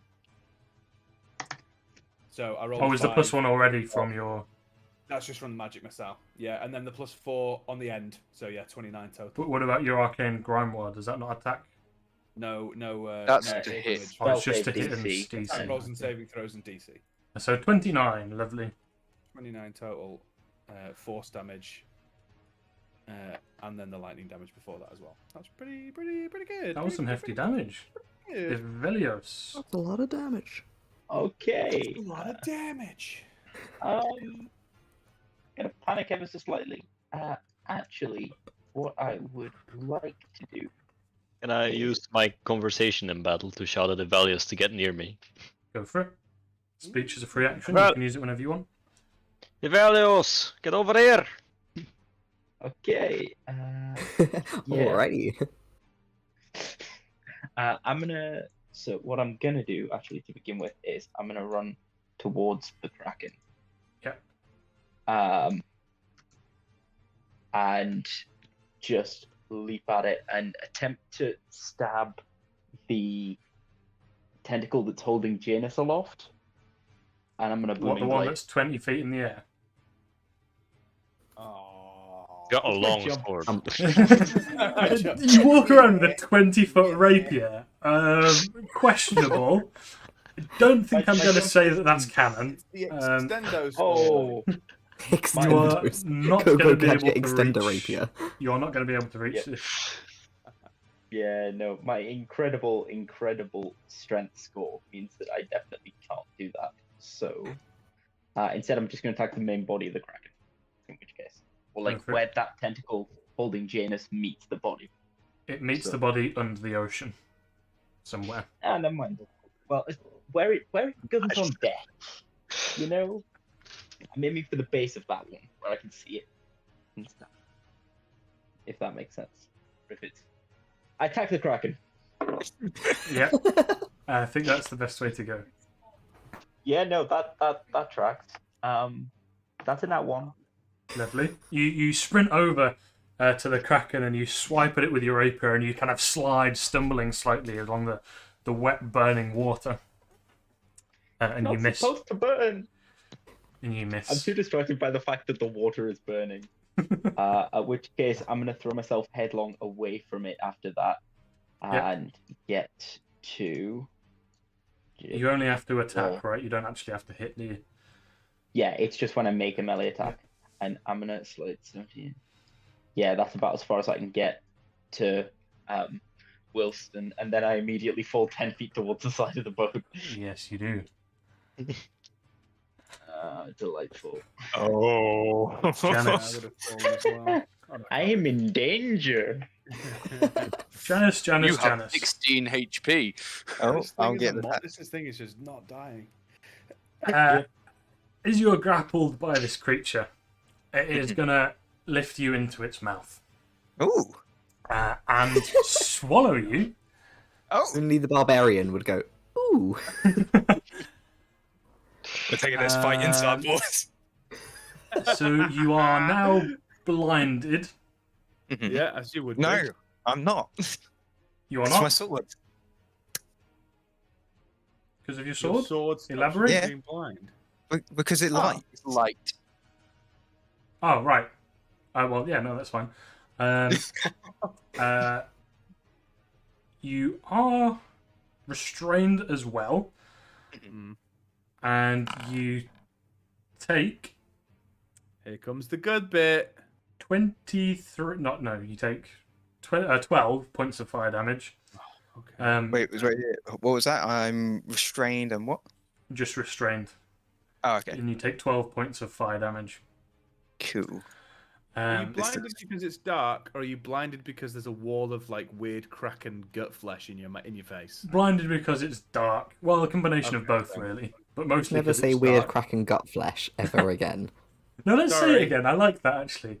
That's a good explanation of what it is. Sorry. Luckily, you are now completely immune to any attacks from outside of the Kraken. But Cloud. you are going to take this damage at the start of every turn. This is fine. At the start of the the Kraken's turn. This is fine. So, what have we got here then? Nightmare. Going on here. And entirely What's a nightmare. going on? Just- Yeah. So the You just Kraken hear has two tentacles itself. One of them is going to go for the T-Rex. Oh, Janice. What are you still doing not inside the Kraken? There we go. In there. Get in That's its not belly. your home. It'll be a 26 to hit Evelios. Yeah, that hits. You sure? How can he? I have 15 AC currently because my armor's under my bunk, and even that wouldn't help. And that's 26 points of bludgeoning. Uncanny dodge. So it goes to 13. So you are still alive. The other Yes. tentacle smash goes for the T-Rex. Well, you would be still alive, but it's going to grapple you at the same time. So strength. Can you even beat a DC 26? No, I cannot. No, you cannot. I can't beat a DC 20, so. But you can use athletics next time to escape. Okay. Or acrobatics, hopefully. That's what I meant. Athletics or acrobatics next time to escape. But it grapples you and again lifts you up into the air. I spend my entire time running away from this song. Feeling a little extra snacky. And it looks like it's going to go in for a swallow again. That was its... the damage on the T-Rex. Oh, juicy. 37 bludgeoning damage on the T-Rex. Spicy. That was a fat one. As soon as that T-Rex goes back to being Beleric, we are doomed. Beleric will have 14 health. An AC of 11. But you have 150 health, But so... can take the hits. Yikes. I got stuck beating. Your cannon is going to get attacked. It rolled a 40. Oh, it has advantage. It rolled a 24. With 21 points of bludgeoning damage on your cannon. You can keep track of that. Wait. What am I waiting for? It's an action. Fuck. Yeah, never mind. Where's my cannon? There it is. Oh, How I much know what that damage? action was. 21. Ooh. And these tentacles are going to kind of swim around the edge of the ship. Eric, no! And, yeah. Swipe at Eric. Eric, no. Both of No, them? it has advantage. The other one doesn't reach you. One of Not them reaches grapple you. the cannon. These ones don't grapple, it's just the main ones that grapple. 23 to hit you. 23 hits. Okay, 19 bludgeoning. And you take Okay. some damage, and the spines are going to explode as well. 20. And that's another 10 points of fire. 20 to hit. Yeah. That misses. As really? as the mushroom cap just sort of gets in front of me. Does it? So yeah. Are you casting shield or something? Because attacker It gives me a wins. +2 as a reaction. Yep. Okay. Lovely. Oh, well, the first one was a yeah, 23, the first one so hit. the first one hits. Yeah, Yep. that's why I said that one hit. Yeah. So I take the You just take the 19 bludgeoning. Yep. It is. And that's its turn. We'll finish Eric's turn, and then I think we'll call it for today. We'll finish up this fight next. It roll its strength save it for can. the bludgeoning stormy damage. It certainly can. It now has advantage because it's raging. A 26. Yeah, perfectly fine. Alright, I'm going to use my action to call down lightning once more. Can it give me a dex save, please? It most certainly can. It rolled a natural 1. Yes! Is Come this on, max damage? roll Is this max damage? then? big. It is, yes. So So that takes 50. 5-0 lightning damage. 50 plus. Plus the actual roll 50 as well. flat. Yeah. 50 plus the Oh, roll. 50 plus the roll. Oh, Christ. 5d10. It takes a great 87 roll! lightning damage. It's a great roll. That is lovely. 87. Do you want to give us a lovely, lovely description of how this Kraken dies? Oh, what a finish! Also, you just killed So, Janice. The tentacle knocks me onto my back, and Eric looks at the heavens, looks at the swirling storm, and just with everything inside him, he pulls down the lightning himself, and it smashes into the kraken behind him. I don't know about Janice. The lightning hits the tentacle, and it like lances down a tentacle, and you can see the ocean underneath the ship like it lights up with the blue energy as the lightning travels along its tentacle. And it electrifies some of the water around the ship and travels up to the main creature. And you can see the moment where it dies, because it just freezes, like, in motion. And you see its eyes, like, stop moving and looking around. And then it slowly starts to fall backwards. And it creaks and groans. The ship is released, and it sways backwards, and it starts rocking in the water. And the Kraken falls backwards, and it lands in the ocean and splashes and releases a huge, almost tidal wave of water. And it rocks the ship even more. It goes shaking all over the spot. But it remains floating in the ocean, just underneath the ship. And we'll call it there. Well done. Prey has disappeared and the T-Rex goes hunting. Oh no. Ooh, you're not wrong here. Elios was still held in a tentacle and Janice was still inside that thing. This is going to be fun. So, yeah. Polymorphed Beleric. Me. Eric. Is polymorph a concentration spell? Yes. Is Call Lightning a concentration spell? Yes, but a different creature is concentrating on it. Oh, that's Ooh. interesting. Just Munch. That's something that... Would that be something that we knew about? No. Interesting. Huh. But we will discuss that more next time. As a spellcaster, I think I might notice. That's fair. That's fair. Yeah. I was just sat there going, how? Those are some nice words, Magic Man. Meanwhile, Glad I James didn't is get it. inside the Kraken screaming. I just Way got out. to the great revelation that I could just like get my cannon to like move within its like grabbing range and then like detonate it for like Yeah, your cannons explode. 48 or something. I think it is. Incredible. Yes, so that brings us to the end of this session. We'll resume next week. So the new schedule is 6 till 9. As you may have noticed, it was a bit of a longer session. 3 hours to not die. And Yeah. Desperately clawing our way to I mean, I have revive in my spells, so if someone does die, I can just get like, you live. as long as you get to them within a minute, is it?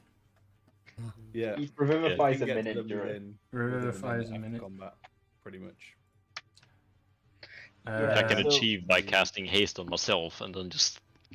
Yeah.